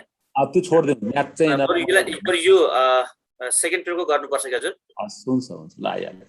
अब म तिमीहरूलाई यो सेकेन्ड पेपरतिर गएँ। सेकेन्ड पेपरको क्वेसन फर्स्ट पेपर भन्दा गाह्रो छ। फर्स्ट पेपरको सजिलो थियो तिमीहरूलाई लेख्नलाई, केही पनि गाह्रो थिएन। सेकेन्ड पेपर चाहिँ तिमीहरूलाई गाह्रो छ, लेख्नलाई अलिकति गाह्रो हुन्थ्यो। तर तिमीले कस्तो भन्थ्यो, क्वेसन लामो भएको हुनाले धेरै लेख्नुपर्ने थियो, खासमा अलिक कम लेख्यो कि भन्ने छ। त्यति साह्रो गाह्रो त छैन, यो सजिलै हो। पढाएको त पढाएकै कुराहरू हो, कुनै चाहिँ नपढेको पनि होला सायद, अनि त्यो चाहिँ तिमीले आफूले मिलाएर लेख्नु पर्छ है। अब म तिमीहरूलाई के भन्छु भने पहिलोमा गरौँ। ठुलो सङ्ख्यामा नेपाली नागरिकहरू रोजगारीको खोजीमा विदेशी भूमिका रहेका छन्। उनीहरूले विप्रेषणको माध्यमबाट भुक्तानी सञ्चालनमा ठुलो योगदान पुर्याएको स्थिति छ।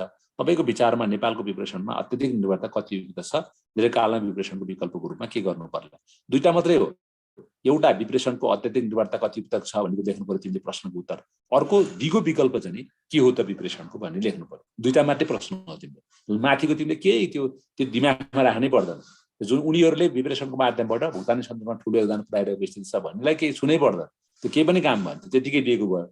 पछाडिको क्वेसनबाट तिमीले विप्रेषणको अत्यधिक निर्भरता कसरी उपयुक्त छ कि छैन, विप्रेषणमा अत्यधिक निर्भर हुनु उपयुक्त छ कि छैन लेख्नु पर्यो एउटा। अर्को विप्रेषणको विकल्प के हुन्छ भने 5-5 नम्बरमा त्यो मात्र लेख्नु तिमी। अगाडि केही गर्नै पर्दैन। म एकतालि बताइदिन्छु, त्यसपछि तिमीले गरौँ है त। थोरै बोल्दै छ नि फेरि।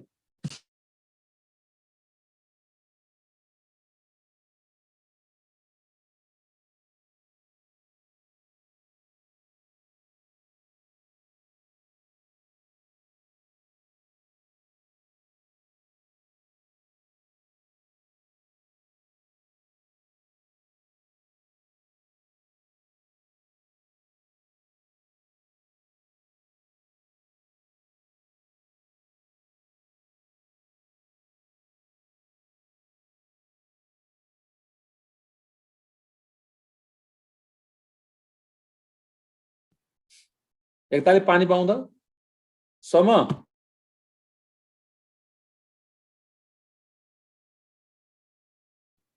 पानी अब हामी एकताली यसमा प्रश्नको कुरा गरेका थियौँ मैले तिमीहरू के लेख्नु परेन तिमीले के लेख भन्दाखेरि चाहिँ वैदेशिक विदेशमा पानी तिमीले के लेख्नु पर्यो भने विदेशमा कुनै पेशा व्यवसाय रोजगारीको माध्यमबाट रकम आर्जन गरी नेपालमा रकम पठाउने यो बैंकिङ च्यानलबाट औपचारिक च्यानलबाट नेपालमा रकम हस्तान्तरण गर्ने कार्यलाई विप्रेषण भनिन्छ। विप्रेषणले नेपालमा विदेशी मुद्राको सञ्चितिमा उल्लेख्य भूमिका निर्वाह गरेको छ। विप्रेषणको माध्यमबाट नै हाम्रो भुक्तानी सन्तुलनलाई अपेक्षित रूपमा राख्न यसलाई सन्तुलनमा ल्याउन यसले योगदान पुर्याएको देखिन्छ भनेर तपाईले दुई लाइन चाहिँ त्यो दुई लाइन मात्र लेख्ने। नेपालको अर्थतन्त्रलाई विप्रेषणमा आधारित अर्थतन्त्रको रूपमा लिने गरिन्छ, रेमिटेन्स इकोनोमीको रूपमा लिने गरिन्छ र विशेषतः नेपालमा भित्रिने 9 खर्ब 10 खर्ब बराबरको विप्रेषणको रकमबाट नै नेपालको अर्थतन्त्र चलायमान भएको छ र अर्थतन्त्रले गतिशीलता लिएको देखिन्छ। यसरी हेर्दा नेपाल चाहिँ विप्रेषणमा अत्यधिक निर्भर भएको मुलुक हो भन्न सकिन्छ भन्ने हिसाबमा मिलाएर अलिकति ब्याकग्राउन्ड चाहिँ त्यसरी मिलाएर तिमीले लेख्नु पर्छ। नेपालमा विप्रेषणले उल्लेख्य योगदान गरिबी न्यूनीकरणको लागि, सामाजिक सुरक्षा गर्नको लागि, गरिबी न्यूनीकरणको लागि, आम नागरिक राजस्वमा वृद्धि ल्याउनको लागि योगदान त पुर्याएको छ। तर यसरी योगदान पुर्याउँदै पनि विप्रेषणमा अत्यधिक निर्भर हुनु चाहिँ लङ टर्मको लागि उपयुक्त हुँदैन। छोटो अवधिको लागि विप्रेषण हाम्रो लागि उपयुक्त भए पनि लामो अवधिको लागि विप्रेषण उपयुक्त हुँदैन भनेर लेख्नु पर्यो। नेपालमा विप्रेषणमा अत्यधिक निर्भरता निम्न कारणले गर्दा उपयुक्त छैन भनेर लेख्नु पर्यो। निम्न कारणले गर्दा उपयुक्त छैन। एउटा विप्रेषणले क्रमशः डच डिजिजको सृजना गर्छ भनेर लेख्नु पर्यो। एउटा किन उपयुक्त छैन भनेर लेख्ने, उपयुक्त छ भनेर सोध्दाखेरि त्यसले छैन भन्ने हिसाबमा जानु पर्यो। यसले डच डिजिजको सृजना गर्छ भनेर लेख्नु पर्यो। एउटा डच डिजिज भनेर तिमीलाई मैले भनिरहेको छु, कुनै एउटा स्रोतमा मात्र निर्भर भइसकेपछि त्यो स्रोतको सर्टेज भयो भने त्यसले अर्थतन्त्र नै कोल्याप्स गर्ने डिजिजलाई डच डिजिज भनेर भन्छ। त्यस्तो खालको समस्याले सृजना गर्छ एउटा। अर्को यसले परनिर्भरता सृजना गर्छ र आन्तरिक श्रम बजारलाई चाहिँ यसले सर्टेज गराउँछ। आन्तरिक श्रम बजार चाहिँ कमजोर हुँदै जान्छ। आन्तरिक श्रम बजार कम भइसकेपछि आन्तरिक श्रम बजार चाहिँ कम भएको कारणले गर्दाखेरि के हुन्छ भन्दाखेरि चाहिँ आन्तरिक श्रम बजार कम भएको कारणले गर्दाखेरि चाहिँ हाम्रो उत्पादकत्व घट्छ, श्रमको उत्पादकत्व पनि घट्छ। हामीले उत्पादनका साधनलाई परिचालन गर्न सक्दैनौँ किनकि यहाँ भएको एक्टिभ वर्कफोर्स त बाहिर गइदिन्छ। त्यसले गर्दाखेरि हाम्रो उत्पादनका साधनहरूको सही परिचालन हुन सक्दैन र हाम्रो चाहिँ नि स्रोत साधन भइकन पनि महत्त्वपूर्ण स्रोत साधन हामीसँग भइकन पनि तिनको परिचालन गरेर कन्ट्रीले लाभ लिन सक्ने अवस्था चाहिँ गुमाउनु पर्ने हुन्छ। अर्को विप्रेषणमा अत्यधिक निर्भर रहने हाम्रो कारणले गर्दा हामी उत्पादनशील क्षेत्रमा लाग्दैनौँ। सेवा क्षेत्र विप्रेषणले चाहिँ सेवा क्षेत्रलाई बढावा दिन्छ। सेवा क्षेत्र भनेको व्यापार व्यवसायको क्षेत्रलाई, आयातको क्षेत्रलाई, कन्जम्सनको क्षेत्रलाई यसले बढावा दिन्छ, जसले व्यापार घाटा पनि बढाउँछ र सँगसँगै चाहिँ हाम्रो बचत पनि हुँदैन, बचतलाई पनि यसले प्रोत्साहित गर्दैन र धेरै जसो चाहिँ आयात भएर जान्छ। आयात चाहिँ बढाउने, कन्जम्सनलाई बढाउने काम चाहिँ यसबाट हुन्छ, जो कन्ट्रीको लङ टर्म डेभलपमेन्टको लागि उपयुक्त हुन्छ। त्यस्तै विप्रेषणमा अत्यधिक निर्भर भयो भने चाहिँ अर्को पनि हाम्रो समस्या हुन्छ। अत्यधिक विप्रेषणको निर्भरताले चाहिँ हामीलाई के गर्छ त भन्दाखेरि चाहिँ मुलुकको स्रोत साधन चाहिँ पलायन हुन्छ। क्यापिटल फ्लाइटको सम्भावना पनि रहन्छ यसमा। हाम्रो पुँजी बाहिर जाने अवस्था पनि हुन्छ। मानव शक्ति मात्रै होइन कि अरू पनि जाने हुन्छ। विप्रेषणकै कारणले निर्भर रहँदै गयो भने प्रविधि पनि बाहिरबाट मात्रै भित्राउनु पर्ने हुन्छ। आन्तरिक स्रोत साधनलाई परिचालन गर्नतिर ध्यान दिइँदैन, जसले गर्दा मुलुकको अर्थतन्त्र चाहिँ स्वाधीन अर्थतन्त्र निर्माण गर्ने कुरामा पनि ठेस पुग्छ अथवा स्वाधीन अर्थतन्त्र निर्माण गर्न पनि सकिँदैन। यस्तो हिसाबले चाहिँ तिमीले यी कारणले गर्दा विप्रेषणको अत्यधिक निर्भरता चाहिँ उपयुक्त छैन। त्यसैले नेपालमा विप्रेषणलाई चाहिँ नेसेसरी इभिल, अत्यावश्यकीय खराबीको रूपमा बुझ्दा उपयुक्त हुन्छ भनेर अलिकति तिमीले लेख्नु पर्यो त्यसरी मिलाएर। र दीर्घकालमा उपयुक्त नहुने हुनाले दीर्घकालीन डिप्रेसनको विकल्पको रूपमा चाहिँ निम्न उपायहरू निम्न रणनीतिहरू अवलम्बन गर्नुपर्छ भनेर दीर्घकालीन डिप्रेसनको रणनीतिहरू विकल्पको रणनीति भनेर लेख्ने। अब के रणनीति हुन्छ त दीर्घकालीन भनेर भन्नु, एउटा चाहिँ नि हामीले के गर्नु पर्यो भने यो वैदेशिक रोजगारीमा जाने जनशक्तिलाई चाहिँ नि सिटिभिटी जस्तो व्यावसायिक तालिमहरू दिएर पूर्ण रूपमा व्यावसायिक तालिमहरू दिएर स्वदेशमा रोजगारी दिने। अहिले चाहिँ नि थुप्रै चाहिँ बाहिरको मान्छेहरू आएर नेपालमा काम गरिरहेको छ, भारतबाट बङ्गलादेशबाट चाइनाबाट आएर चाहिँ हाम्रो कामहरू गरिरहेको छन् मान्छेहरूले पनि। त्यो काम चाहिँ हाम्रो नेपालीले नै गर्न सक्ने वातावरण हामीले यहाँ गराउनु पर्यो।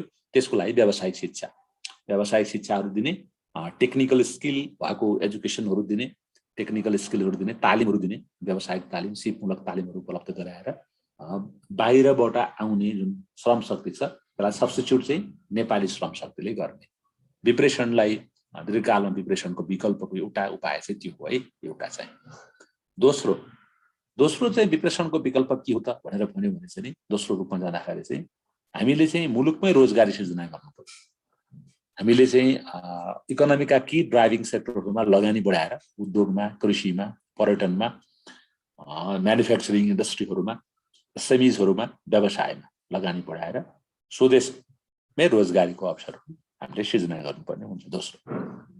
तेस्रो इन्फ्रास्ट्रक्चर डेभलपमेन्ट गर्दै नेपालमा पूर्वाधारको विकास गर्ने र पूर्वाधारको विकास गर्दै त्यो पूर्वाधारको विकासको माध्यमबाट चाहिँ उद्योग व्यवसायको भ्यालु चेनमा लिएर आउने, उद्योग व्यवसायलाई भ्यालु चेनमा जोड्ने, मानिसहरूलाई चाहिँ उद्योग व्यवसायको भ्यालु चेनमा जोड्ने, रोजगारीको भ्यालु चेनमा जोड्ने, उद्योग व्यवसाय र रोजगारीको भ्यालु चेनमा शिक्षित मान्छेहरूलाई हामीले त्यहाँनिर लगाउन सक्यौँ भनेदेखि पनि त्यसलेबाट पनि डिप्रेसनको अर्को विकल्प, अर्को रणनीति त्यो हुन्छ। भ्यालु चेनमा चाहिँ जोड्नु पर्यो। कसरी भन्दा यो वैदेशिक रोजगारीमा जाने मान्छेलाई उद्योग व्यवसायको माध्यमबाट, एसएमईको माध्यमबाट चाहिँ भ्यालु चेनमा जोड्नु पर्यो। अर्को चाहिँ हामीले के पनि गर्नु पर्यो भन्दाखेरि चाहिँ प्रविधिको विकास चाहिँ विभिन्न क्षेत्रमा हुनु पर्यो। विभिन्न क्षेत्रमा प्रविधिको विकास भयो भने उत्पादन पनि बढ्छ, मान्छेले चाहिँ काम आय आर्जन पनि बढ्छ, त्यसपछि मान्छे यहीँ नै राम्रो चाहिँ काम पाउने अवस्था रहन्छ।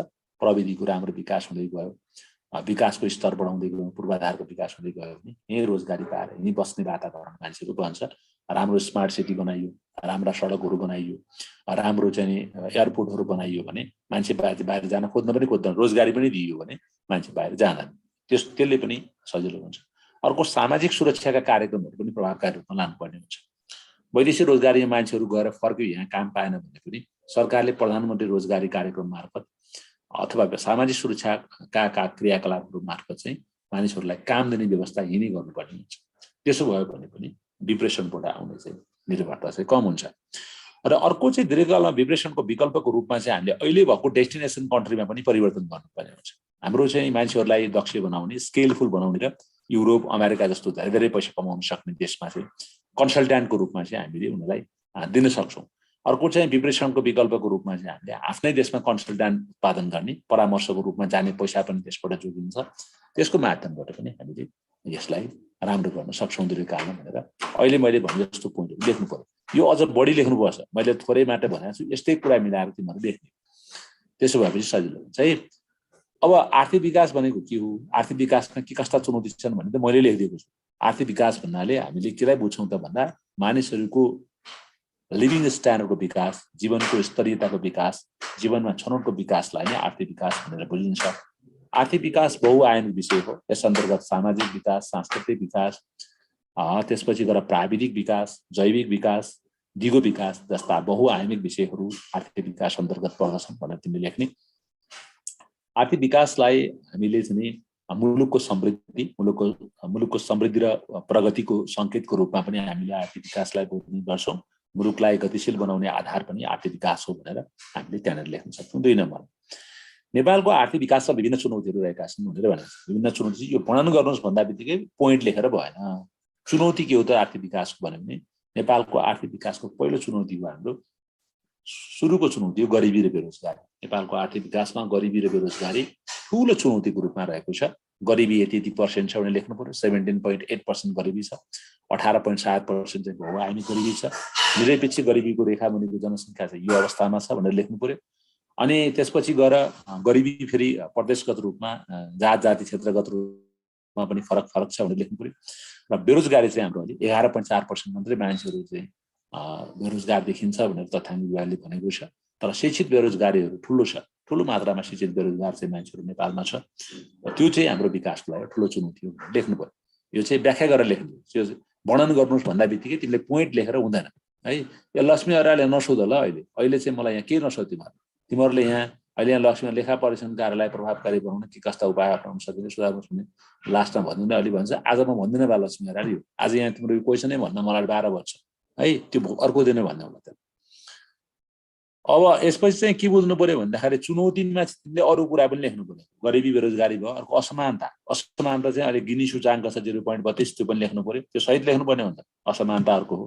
अर्को सुशासनको कमजोर अवस्था छ, भ्रष्टाचार छ, कुशासन छ भने लेख्नु पर्यो।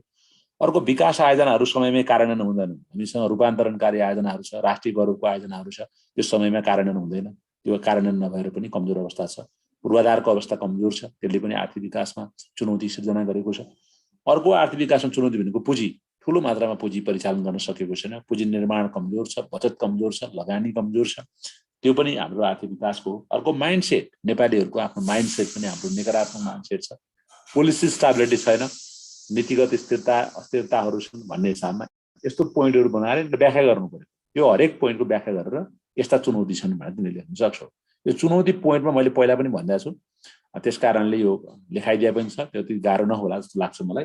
मैले अब धेरै बेर पढाउन सक्दिनँ, कान्छी हो, 5-7 मिनट अर्को म बताउँछु है। बाँकी रहेको तिमीलाई म अर्को दिन भन्दा जुन बाँकी रहेको छ। अब 10 यो चाहिँ तिमीले यसो लेख्नु पर्थ्यो र लास्टमा चाहिँ तिमीले के लेख्नु पर्थ्यो भने आर्थिक विकास एउटा लामो प्रक्रिया हो, निरन्तरको प्रयासबाट मात्र आर्थिक विकास सम्भव हुन्छ। त्यसैले नेपालमा आर्थिक विकासको लागि आर्थिक सामाजिक रूपान्तरणको सख्त जरुरी छ अथवा ठुलो जरुरी छ भन्ने हिसाबमा तिमीले लेख्नु पर्यो।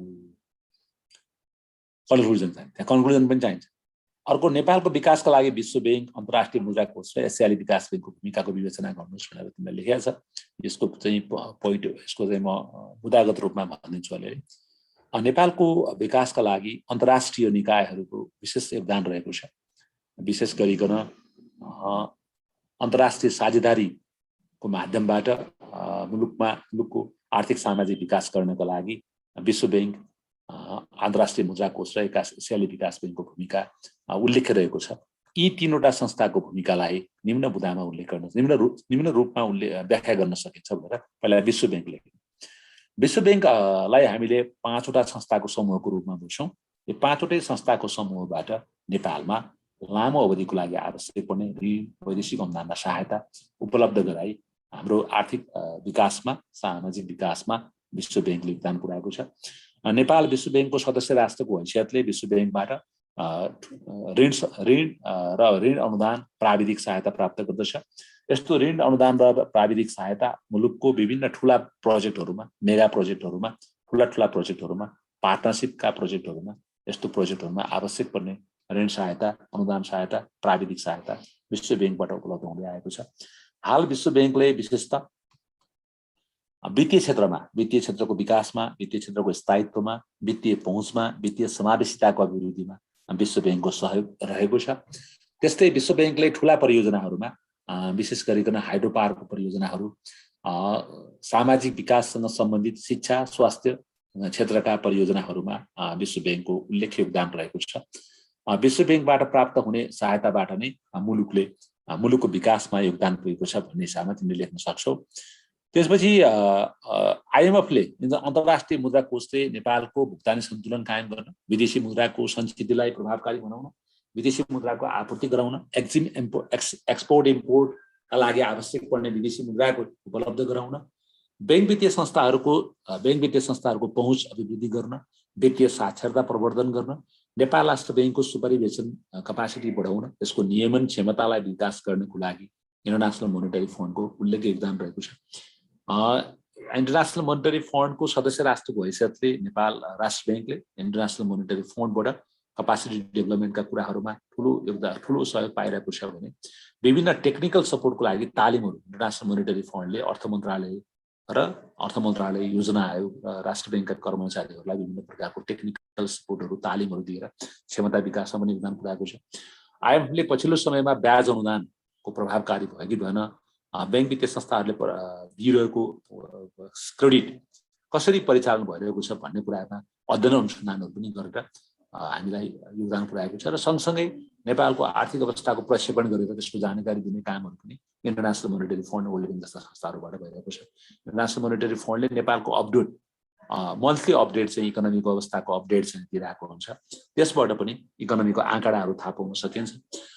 टेक्निकल डेभलपमेन्टको लागि, आइटी डेभलपमेन्ट गर्नको लागि, डेटा सिस्टमलाई डेभलप गर्नको लागि चाहिँ इन्टरनेसनल मोनिटरी फन्डले सहायता उपलब्ध गराइदिएको छ भन्ने हिसाबमा लेख्नु पर्यो र यसबाट मुलुकको आर्थिक सामाजिक विकासमा उल्लेख योगदान पुर्याएको छ भनेर भन्नु। एसियाली विकास बैंक नेपालको आर्थिक विकासको ठुलो पार्टनर हो, ठुलो विकास साझेदार हो। एसियाली विकास बैंकले नै नेपाललाई सबैभन्दा ठुलो वैदेशिक सहायताहरू उपलब्ध गराउने गर्दछ। एसियाली विकास बैंकले हाल पब्लिक प्राइभेट पार्टनरसिपमा ठुला प्रोजेक्टहरूमा स्रोत जुटाइदिने काम गरेको छ। उदाहरणको लागि हाम्रो इन्टरनेसनल एयरपोर्ट, 2वटा इन्टरनेसनल एयरपोर्टलाई आवश्यक पर्ने पैसाले उपलब्ध गराएको छ। सँगसँगै एडिबीबाट हामीलाई चाहिँ यो नेपाल इन्भेस्टमेन्ट बोर्डबाट कार्यान्वयनमा आउने परियोजनाहरूमा स्रोत जुटाइदिने कामहरू, त्यसको लागि चाहिँ भिजिबिलिटी फन्ड भन्छ, visibility fund, viability fund, viability gap fund भन्छ, भाइबिलिटी ग्याप फन्ड उपलब्ध गराउने र प्रोजेक्टहरूलाई चाहिँ सेलेबल बनाउनको लागि आवश्यक परामर्श सेवा उपलब्ध गराउने काम चाहिँ एडिबीबाट भइरहेको छ। एडिबीबाट विशेष गरिकन सडक, खानेपानी, सिँचाइ, ऊर्जा लगायतका क्षेत्रहरूमा यसबाट उल्लेख्य योगदान पुगेको छ। ती क्षेत्रहरूमा यसको सहयोग रहेको छ। यसरी विश्व बैंकले, इन्टरनेसनल मोनिटरी फन्ड र एडिबीले नेपालको आर्थिक विकासमा, सामाजिक विकासमा, पूर्वाधार विकासमा, चेतनाको विकासमा, कन्सल्टिङ प्राविधिक विकासमा र सँगसँगै प्राविधिक सेवाहरूको साथै अन्य दिगो विकास लक्ष्य प्राप्तिका लागि समेत योगदान पुर्याई मुलुकलाई मध्यम स्तरको मुलुकबाट यो उच्च स्तरको राष्ट्रमा अति कम विकसित हुँदै अति कम विकसितबाट ग्रेजुएट हुँदै मध्यमबाट उच्च स्तरको राष्ट्र हुनेमा योगदान पुर्याइरहेका छन् दिगो विकास लक्ष्य सहित भन्ने हिसाबले लेख्नु पर्यो। अब 15 जनाको उद्देश्य र रणनीतिहरू चाहिँ तिमीले ठ्याक्कै किताबकै लेख्ने हो। 15 जनाको उद्देश्य के हो र रणनीति के हो भनेर भन्यो भने चाहिँ हामीले ठ्याक्कै त्यो लेख्नुपर्ने हुन्छ। 15 जनाको उद्देश्य म हल्का बताइदिन्छु। त्यो एकजनाकै किताबबाट सार्ने ठ्याक्कै उद्देश्य त्यसले 5-6वटा पोइन्ट लेखिदिएको थिएँ। रणनीति पनि 10वटा रणनीति त्यसले लेखिदिएको छ है। 10वटा रणनीति छ। उद्देश्य चाहिँ सुखी नेपाली, समृद्ध नेपाली बनाउने भन्ने छ। त्यो सहितका 4-5वटा कुरा त्यहाँ छन्। तिमीले त्यो 3वटा सार्ने हो। ठ्याक्कै योजनाको किताबबाट सार्यो भने भइहाल्छ। योजनाको किताब पल्टाएको थियो कि थिएन। सुरुमा मैले यो क्लासमा ओरिएन्टेसनमा आउने बेलामा यी वेबसाइटबाट यी कुराहरू पढ भनेर भनेकै हुन्छ। यो योजना त नेसनल प्लानिङ कमिसन मिलाएर योजना पढ भनेर भनेकै छ। अब कहाँ पढ्यो के पढ्यो थाहा भएन। उद्देश्य, लक्ष्य, रणनीतिहरू पढ्नु यसको 15 जनाको भनेर त मैले 12 चोटि भनेकै हुन्थेँ। अब के गर्यो थाहा छैन। डेली भनिदिया हुन्थ्यो। अब राष्ट्रिय उद्देश्य चाहिँ नि हामी अति कम विकसित मुलुकबाट ग्रेजुएसन हुँदै मध्यम स्तरको राष्ट्र भएर समृद्ध राष्ट्र बन्ने भन्ने हाम्रो चाहिँ उद्देश्य हो। अर्को उद्देश्य भनेको चाहिँ गरिबी, बेरोजगारीको अन्त्य गर्ने, गरिबीको अन्त्य गर्ने, बेरोजगारीको अन्त्य गर्ने, सामाजिक असमानता हटाउने, पूर्वाधारको विकास गर्ने उद्देश्यहरू यसका छन् भनेर हामी भन्छौँ। रणनीतिमा चाहिँ के छ भन्दाखेरि 10वटा रणनीति छन्। जस्तो उद्योगको विकास, पर्यटनको विकास, विभिन्न क्षेत्रगत विकासहरूको माध्यमबाट चाहिँ हामीले माथि जानुपर्छ भनेर त्यहाँ राष्ट्रिय रणनीतिहरू चाहिँ त्यहाँ 10वटा छ। त्यो योजनाकै किताबबाट तिमीले रणनीति लेख र अनि उद्देश्य चाहिँ राष्ट्रिय योजनाको उद्देश्य चाहिँ त्यही किताबबाट लेख्नु है। 2टा लेखिसकेपछि अब विवेचना गर्नुहोस् भने चाहिँ है। अब अर्को विवेचना गर्नुहोस् भनेको के हो? यसलाई चाहिँ मिलाएर लेख्नु पर्यो। यी लक्ष्य र उद्देश्य, योजनाको कार्यान्वयनको अवस्था अब यहाँ लेख्नुपर्ने थियो मिलाएर।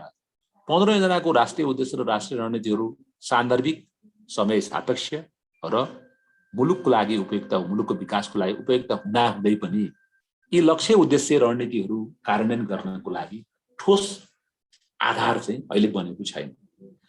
त्यसैले 15 योजनाका राष्ट्रिय योजनाका चाहिँ 15 योजनाका चाहिँ रणनीतिहरू, उद्देश्यहरू उपयुक्त हुँदा हुँदै पनि यसको कार्यान्वयन पक्ष कमजोर हुने र योजनाले अपेक्षा गरेका उद्देश्यहरू पुरा हुन सक्ने सम्भावना चाहिँ एकदमै न्यून देखिन्छ र विशेष गरिकन कोभिड-19 को कारणले त अझै राष्ट्रिय लक्ष्य, उद्देश्य र राष्ट्रिय रणनीतिहरू कार्यान्वयन हुने कुरामा शङ्का नै छ भन्ने हिसाबले कन्क्लुजन लेख्नुपर्छ।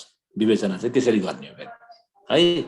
यहाँ रणनीति लेखेर मात्रै भयो विवेचना गर्नुहोस् भनेपछि यो यी उपयुक्त छन् त लेख्नै पर्यो। हुँदा हुँदै पनि यसबाट चाहिँ अपेक्षित लक्ष्य, उद्देश्य हासिल हुन सक्ने सम्भावना चाहिँ कम छ भन्ने हिसाबले तिमीले यसको उत्तर लेख्नुपर्ने हुन्छ। यति कुरा चाहिँ मैले यहाँ बताइदिएँ सर। यहाँसम्म सिटियो आज यति गरम कि म थाके जस्तो भएँ, एकाएक बोल्दाखेरि थकित भए जस्तो भएँ। खाना खानलाई मलाई छोड्ने हिसाबमा जाने कि अझै यिनलाई अरू 10 मिनट भनिदिने कि अझै हुनुहुन्छ त्यहाँ अर्को क्वेसन केही छ यसमा, अर्को एउटा पनि थपिदिउँ र भनिदिउँला छोटकरीमा र सकाइदिउँला। 5 मिनटको जान्छु। अझै त्यहाँ हुनुहुन्छ, त्यहाँ एउटा क्वेसन राखिदिउँ त अघि, फेरि अर्को 4 पछि के छ क्वेसन। 5 मिनट तिमीलाई मैले यसपछि क्वेसन पनि म आफै भन्छु। यहाँ क्वेसन त मलाई पठाइदिनु भएको थियो उहाँले, केमा थियो अरे, भाइबरमा थियो कि यसमा थियो, भाइबरमा हो क्या, म हेरेँ है त त्यसले त तुरुन्तै। अब तिमीले के गर भन्दाखेरि चाहिँ नि अब यहाँनिर होला छैन त यार,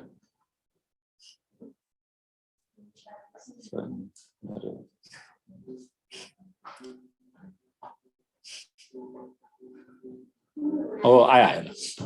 अब म यहाँ त छोटकरीमा बताइदिन्छु यिनीहरू चाहिँ सजिलै छैन।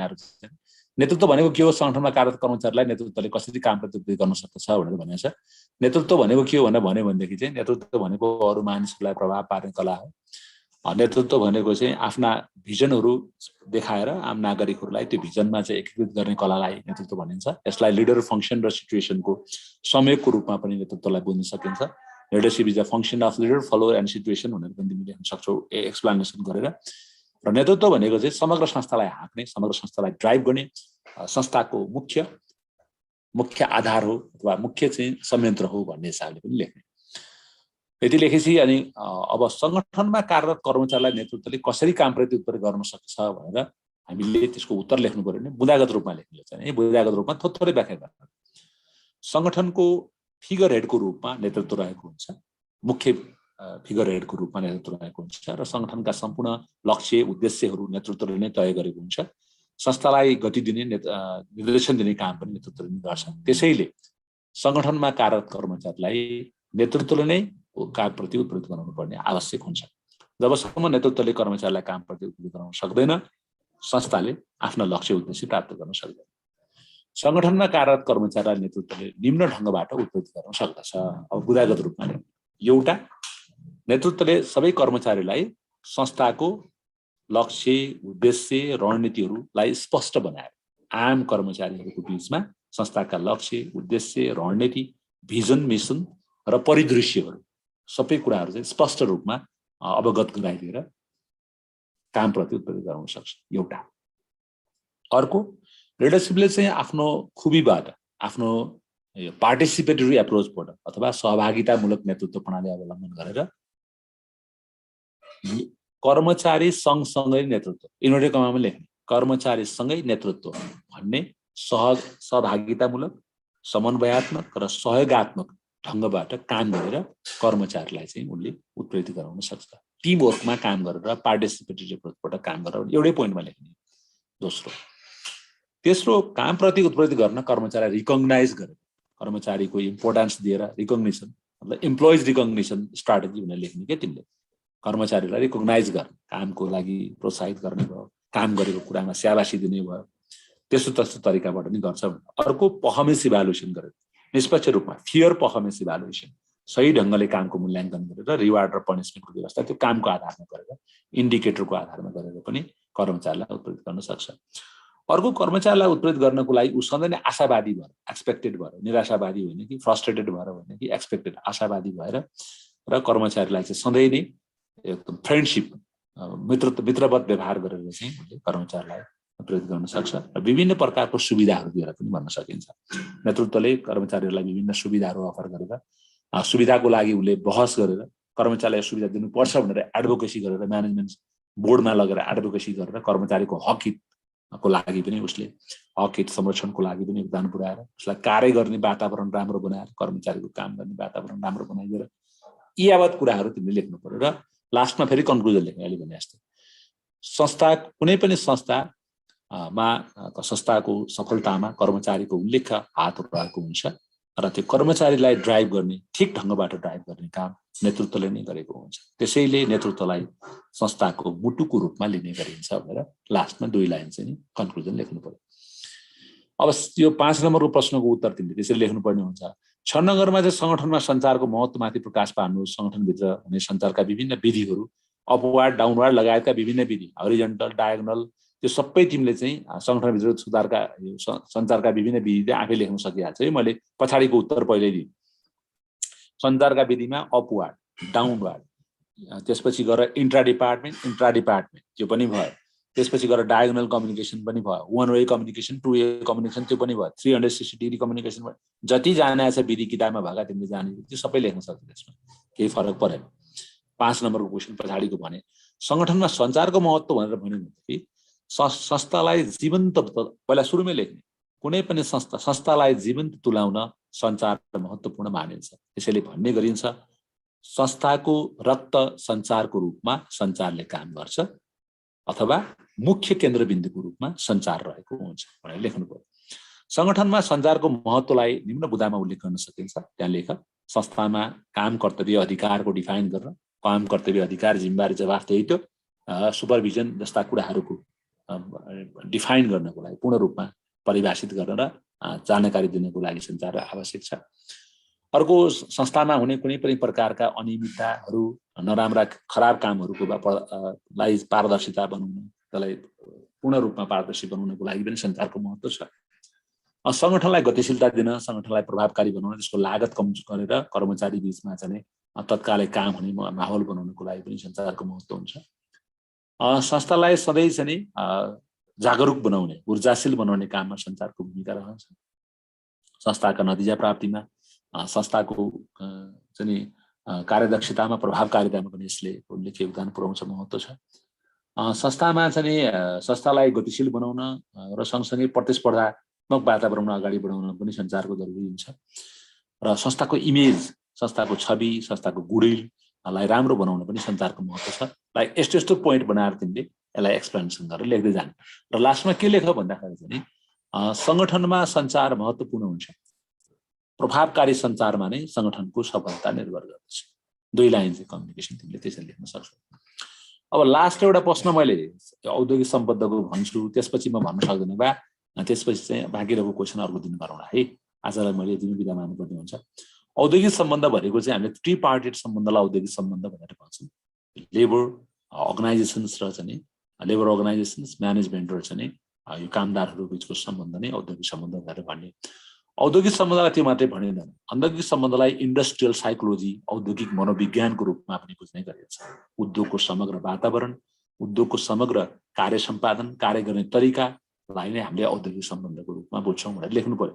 त्यतिले मात्रै पुग्दैन यहाँ, किनभने 5 नम्बरमा चाहिँ तिम्रो औद्योगिक सम्बन्धको बारेमा लेख भनेको छ। इन्डस्ट्रियल रिलेसनलाई समग्र इन्डस्ट्रियल सञ्चालनको औद्योगिक कार्य सञ्चालन प्रणालीको रूपमा लिइन्छ।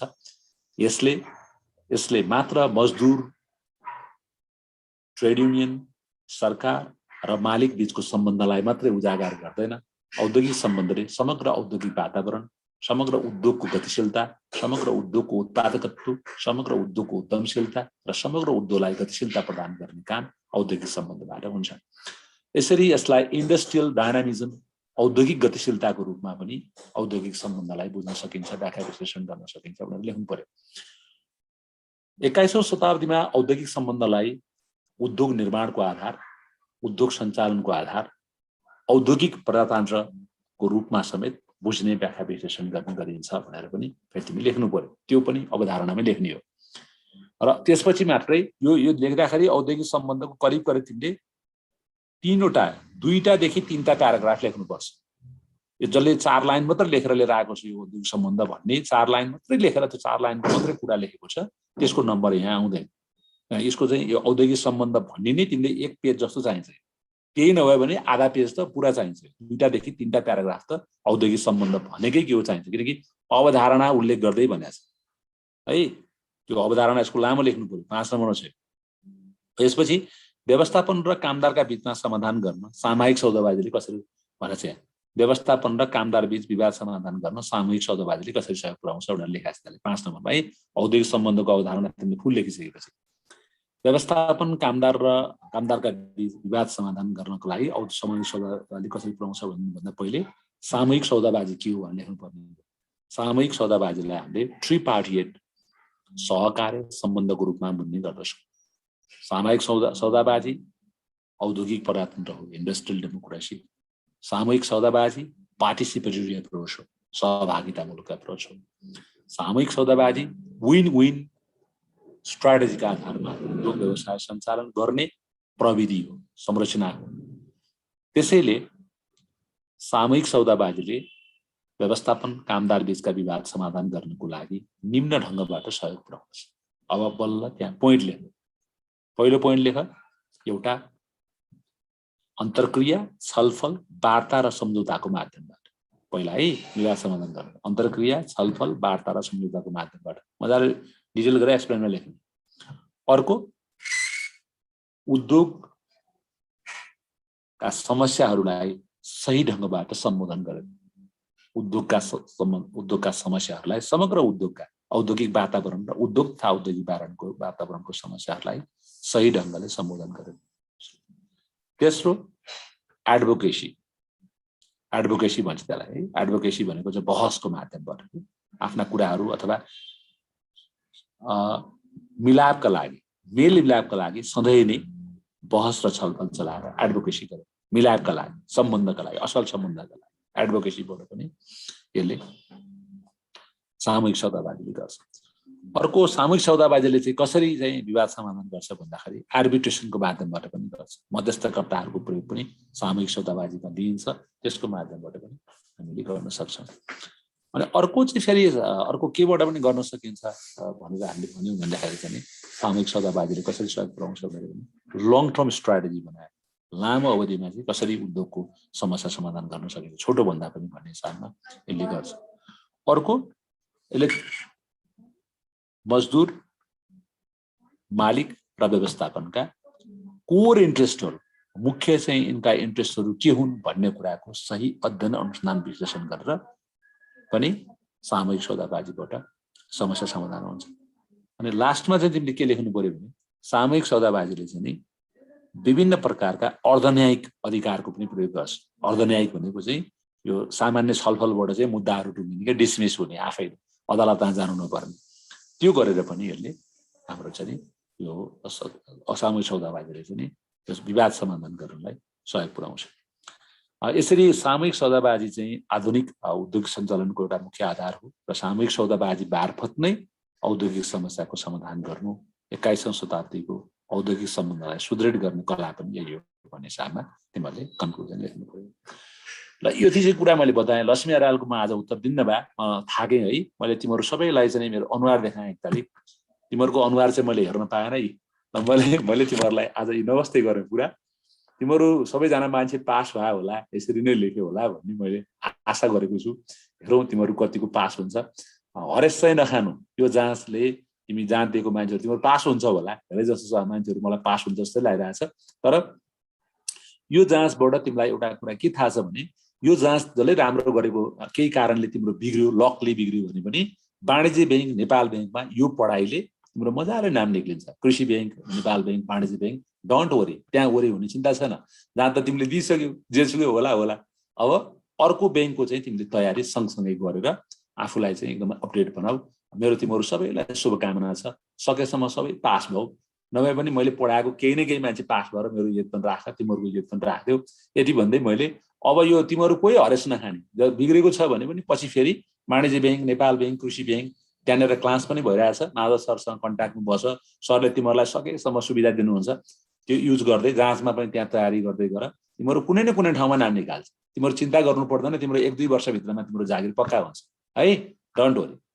सर नमस्ते, म आज यतिमै एन्ड गरेँ sir. Sir thank you very much, धन्यवाद, धेरै धेरै धन्यवाद। र सरलाई अब यो विजयादशमीको धेरै धेरै शुभकामना छ। शान्ति समृद्धिको कामना, सुस्वास्थ्यको पनि कामना छ सरलाई। Thank you very much sir. सरको यो सहयोग सधैँ पाइराखौँ र विद्यार्थीलाई सधैँ यसरी नै यो प्लेटफर्म मिलिरहोस् sir. Thank you sir. Thank you very much. Thank you sir. Okay, तपाईँलाई पनि सबैजनालाई पनि धन्यवाद र विजयादशमीको सबैजना धेरै धेरै शुभकामना तपाईँहरूलाई र तपाईँहरूको पनि सबैको उत्तरोत्तर प्रगतिको धेरै धेरै कामना छ। एकदम धेरै मेहनत गर्नुहोस्, पढ्नुहोस्, निरन्तर रूपमा पढाइमा लागिरहनुहोस् र पढ्नुभयो, मेहनत गर्नुभयो भने मात्रै राम्रो हुने हो। यो निरन्तर रूपमा लागिरहनु पर्यो, हरेस नखानुहोस्। र त्यसो भएको हुँदा कहिले पनि इक्जाम त तपाईँ कर्म के हो त भन्दा तपाईँको आफ्नो काम चाहिँ लेख्ने काम हो, पढ्ने काम हो। तपाईँले त्यो गरिसक्नुभयो, गर्दै पनि हुनुहुन्छ, निरन्तर रूपमा लागिरहनु भएको छ। त्यही नै हो तपाईँको कर्म। तपाईँ हाम्रो हातमा के छैन भने नतिजा निकालिदिएर तपाईँलाई मलाई पास गराइदिने त्यो तपाईँ हाम्रो हातमा छैन। त्यही भएर सबैजनाले चाहिँ यो के भन्छ आफ्नो कर्म गरिसक्नु भएको छ। अब नतिजाको पर्खाइमा हो। नतिजा चाहिँ जे जस्तो हुन्छ तपाईँ लेखे बमोजिमको त्यो हुन्छ, त्यो हाम्रो हातमा छैन। त्यही कारण आफ्नो र पनि पढाइलाई भने निरन्तर रूपमा दिन मैले आग्रह गरेँ। यो नियमित रूपमा हुने साप्ताहिक नमुना परीक्षा यस्तो खालको फिडब्याक क्लासहरू नछुटाउनुहोस्। भिडियोहरू हाम्रो सेडेप नेपालको युट्युब च्यानलमा फेसबुक पेजमा सुरक्षित गरेका छौँ र तपाईँ त्यहाँबाट पनि हेर्न सक्नुहुन्छ। विभिन्न भिडियोहरू सबै त्यहाँ राखेको छ। तपाईँ ब्याङ्किङ सेक्टरको मान्छेलाई अन्य व्यवस्थापन र आर्थिकसँग सम्बन्धित विभिन्न विषयवस्तुको अन्य भिडियोहरू जस्तो बजेटको योजनाको अन्य भिडियोहरू पनि हाम्रो युट्युब च्यानलमा छ। जुनब्द विकास क्रमकोमा तपाईँ केही झुकिनु भएको छ भने 15औं जनाको एउटा भिडियो पनि छ, तपाईँले त्यहाँ हेर्नुभयो हुन्छ। परशुराम पोखरेल सरले क्लास लिएर एउटा भिडियो म रेकर्ड गरेर राखेको छु हाम्रो युट्युब च्यानलमा, सेडेप नेपालको युट्युब च्यानलमा। तपाईहरु कुनै योजनामा केही कन्फ्युजन हुन्छ त्यहाँ हेर्न सक्नुहुन्छ। अनि आर्थिक विकास इकोनोमिक डेभलपमेन्ट सम्बन्धी रिलेटेड कुराहरू कुनै त्यस्तो छ भने त्यहाँ हेर्न सक्नुहुन्छ। त्यो भिडियोमा राखेको छु। र अर्को कुरा चाहिँ नेसनल इन्कम अकाउन्टिङ त्यो चाहिँ त्यसको बारेमा पनि भिडियो त्यहाँ सुरक्षित छ। हाम्रो युट्युब च्यानलको भिडियोमा गएर हेर्नु होला, त्यहाँ हेर्न सक्नुहुन्छ। एनीवे पढाइ त निरन्तर रूपमा छँदै नै छ। अहिले विजयादशमी पनि सुरुवात भयो। आज घटस्थापना सँगसँगै सुरुवात भएको छ। यो विजयादशमीको पावन अवसरमा सबैजना विजय हुने आशिष पाउनुहोस्। आफूभन्दा मान्यजनहरूबाट, माता दुर्गा भवानीबाट सबैले त्यो आशीर्वाद लिनुहोस्। त्यो आशिष सबैले प्राप्त गर्नुहोस्। मेरो यही कामना छ तपाईहरुलाई यो वर्ष कुनै न कुनै क्षेत्रमा, बैंकिङ क्षेत्रमा तपाईहरु जहाँ जुन बैंकमा एक्जाम दिनु भएको छ त्यो बैंकमा प्रवेश गर्न सक्ने अवसर प्राप्त गर्नुहोस्, विजय हुनुहोस्। मेरो त्यही कामना र मेरो त्यही शुभकामना सबैजनालाई। Thank you very much. All the best सबैजनालाई र ह्यापी विजयादशमी सबैजनालाई है त। हामी भेट्छौँ अब दशैं पछि एकैचोटी भेट्छौँ, दशैं तिहारको बीचमा भेट्छौँ र सबैलाई धेरै धेरै शुभकामना है। थ्यांक यू अल सबैलाई। Thank you all. Happy Dashain sir. Thank you आदित्यजी। सबैलाई धन्यवाद, सबैलाई शुभकामना, सबै साथीहरुलाई। र हामी भेट्छौँ दशैं तिहारको बीचमा। पूर्णिमाको भोलिपल्टबाट क्लासहरू ओपन हुन्छ।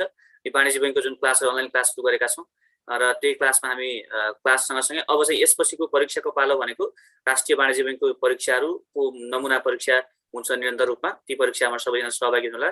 राष्ट्रिय वाणिज्य बैंक र कृषि विकास बैंकको नमुना परीक्षाहरू हुन्छ साप्ताहिक रूपमा। ती परीक्षाका प्रश्नहरूमा यो तयारी क्लास लिनु आफ्नो ठाउँमा छ। परीक्षा र परीक्षामा घरमा प्रश्नहरूको उत्तर लेख्ने र ती परीक्षाका प्रश्नको प्रश्नोत्तर क्लासमा सहभागी हुने हो भने त्यो जस्तो राम्रो क्लास केही नै हुँदैन संसारमा। त्यही कारणले कहिले पनि नछुटाउनुहोस्। त्यो नियमित रूपमा प्रश्न हेर्ने, घरमा प्रश्नको उत्तर लेख्ने बानी गर्नुहोस् है त। Thank you all. Bye bye सबैजनालाई। यो शनिबारमा पनि के परीक्षा हुन्छ सर? यो शनिबारको हेरौँ, सरसँग कुरा गरेको छु कतिको सम्भव हुन्छ।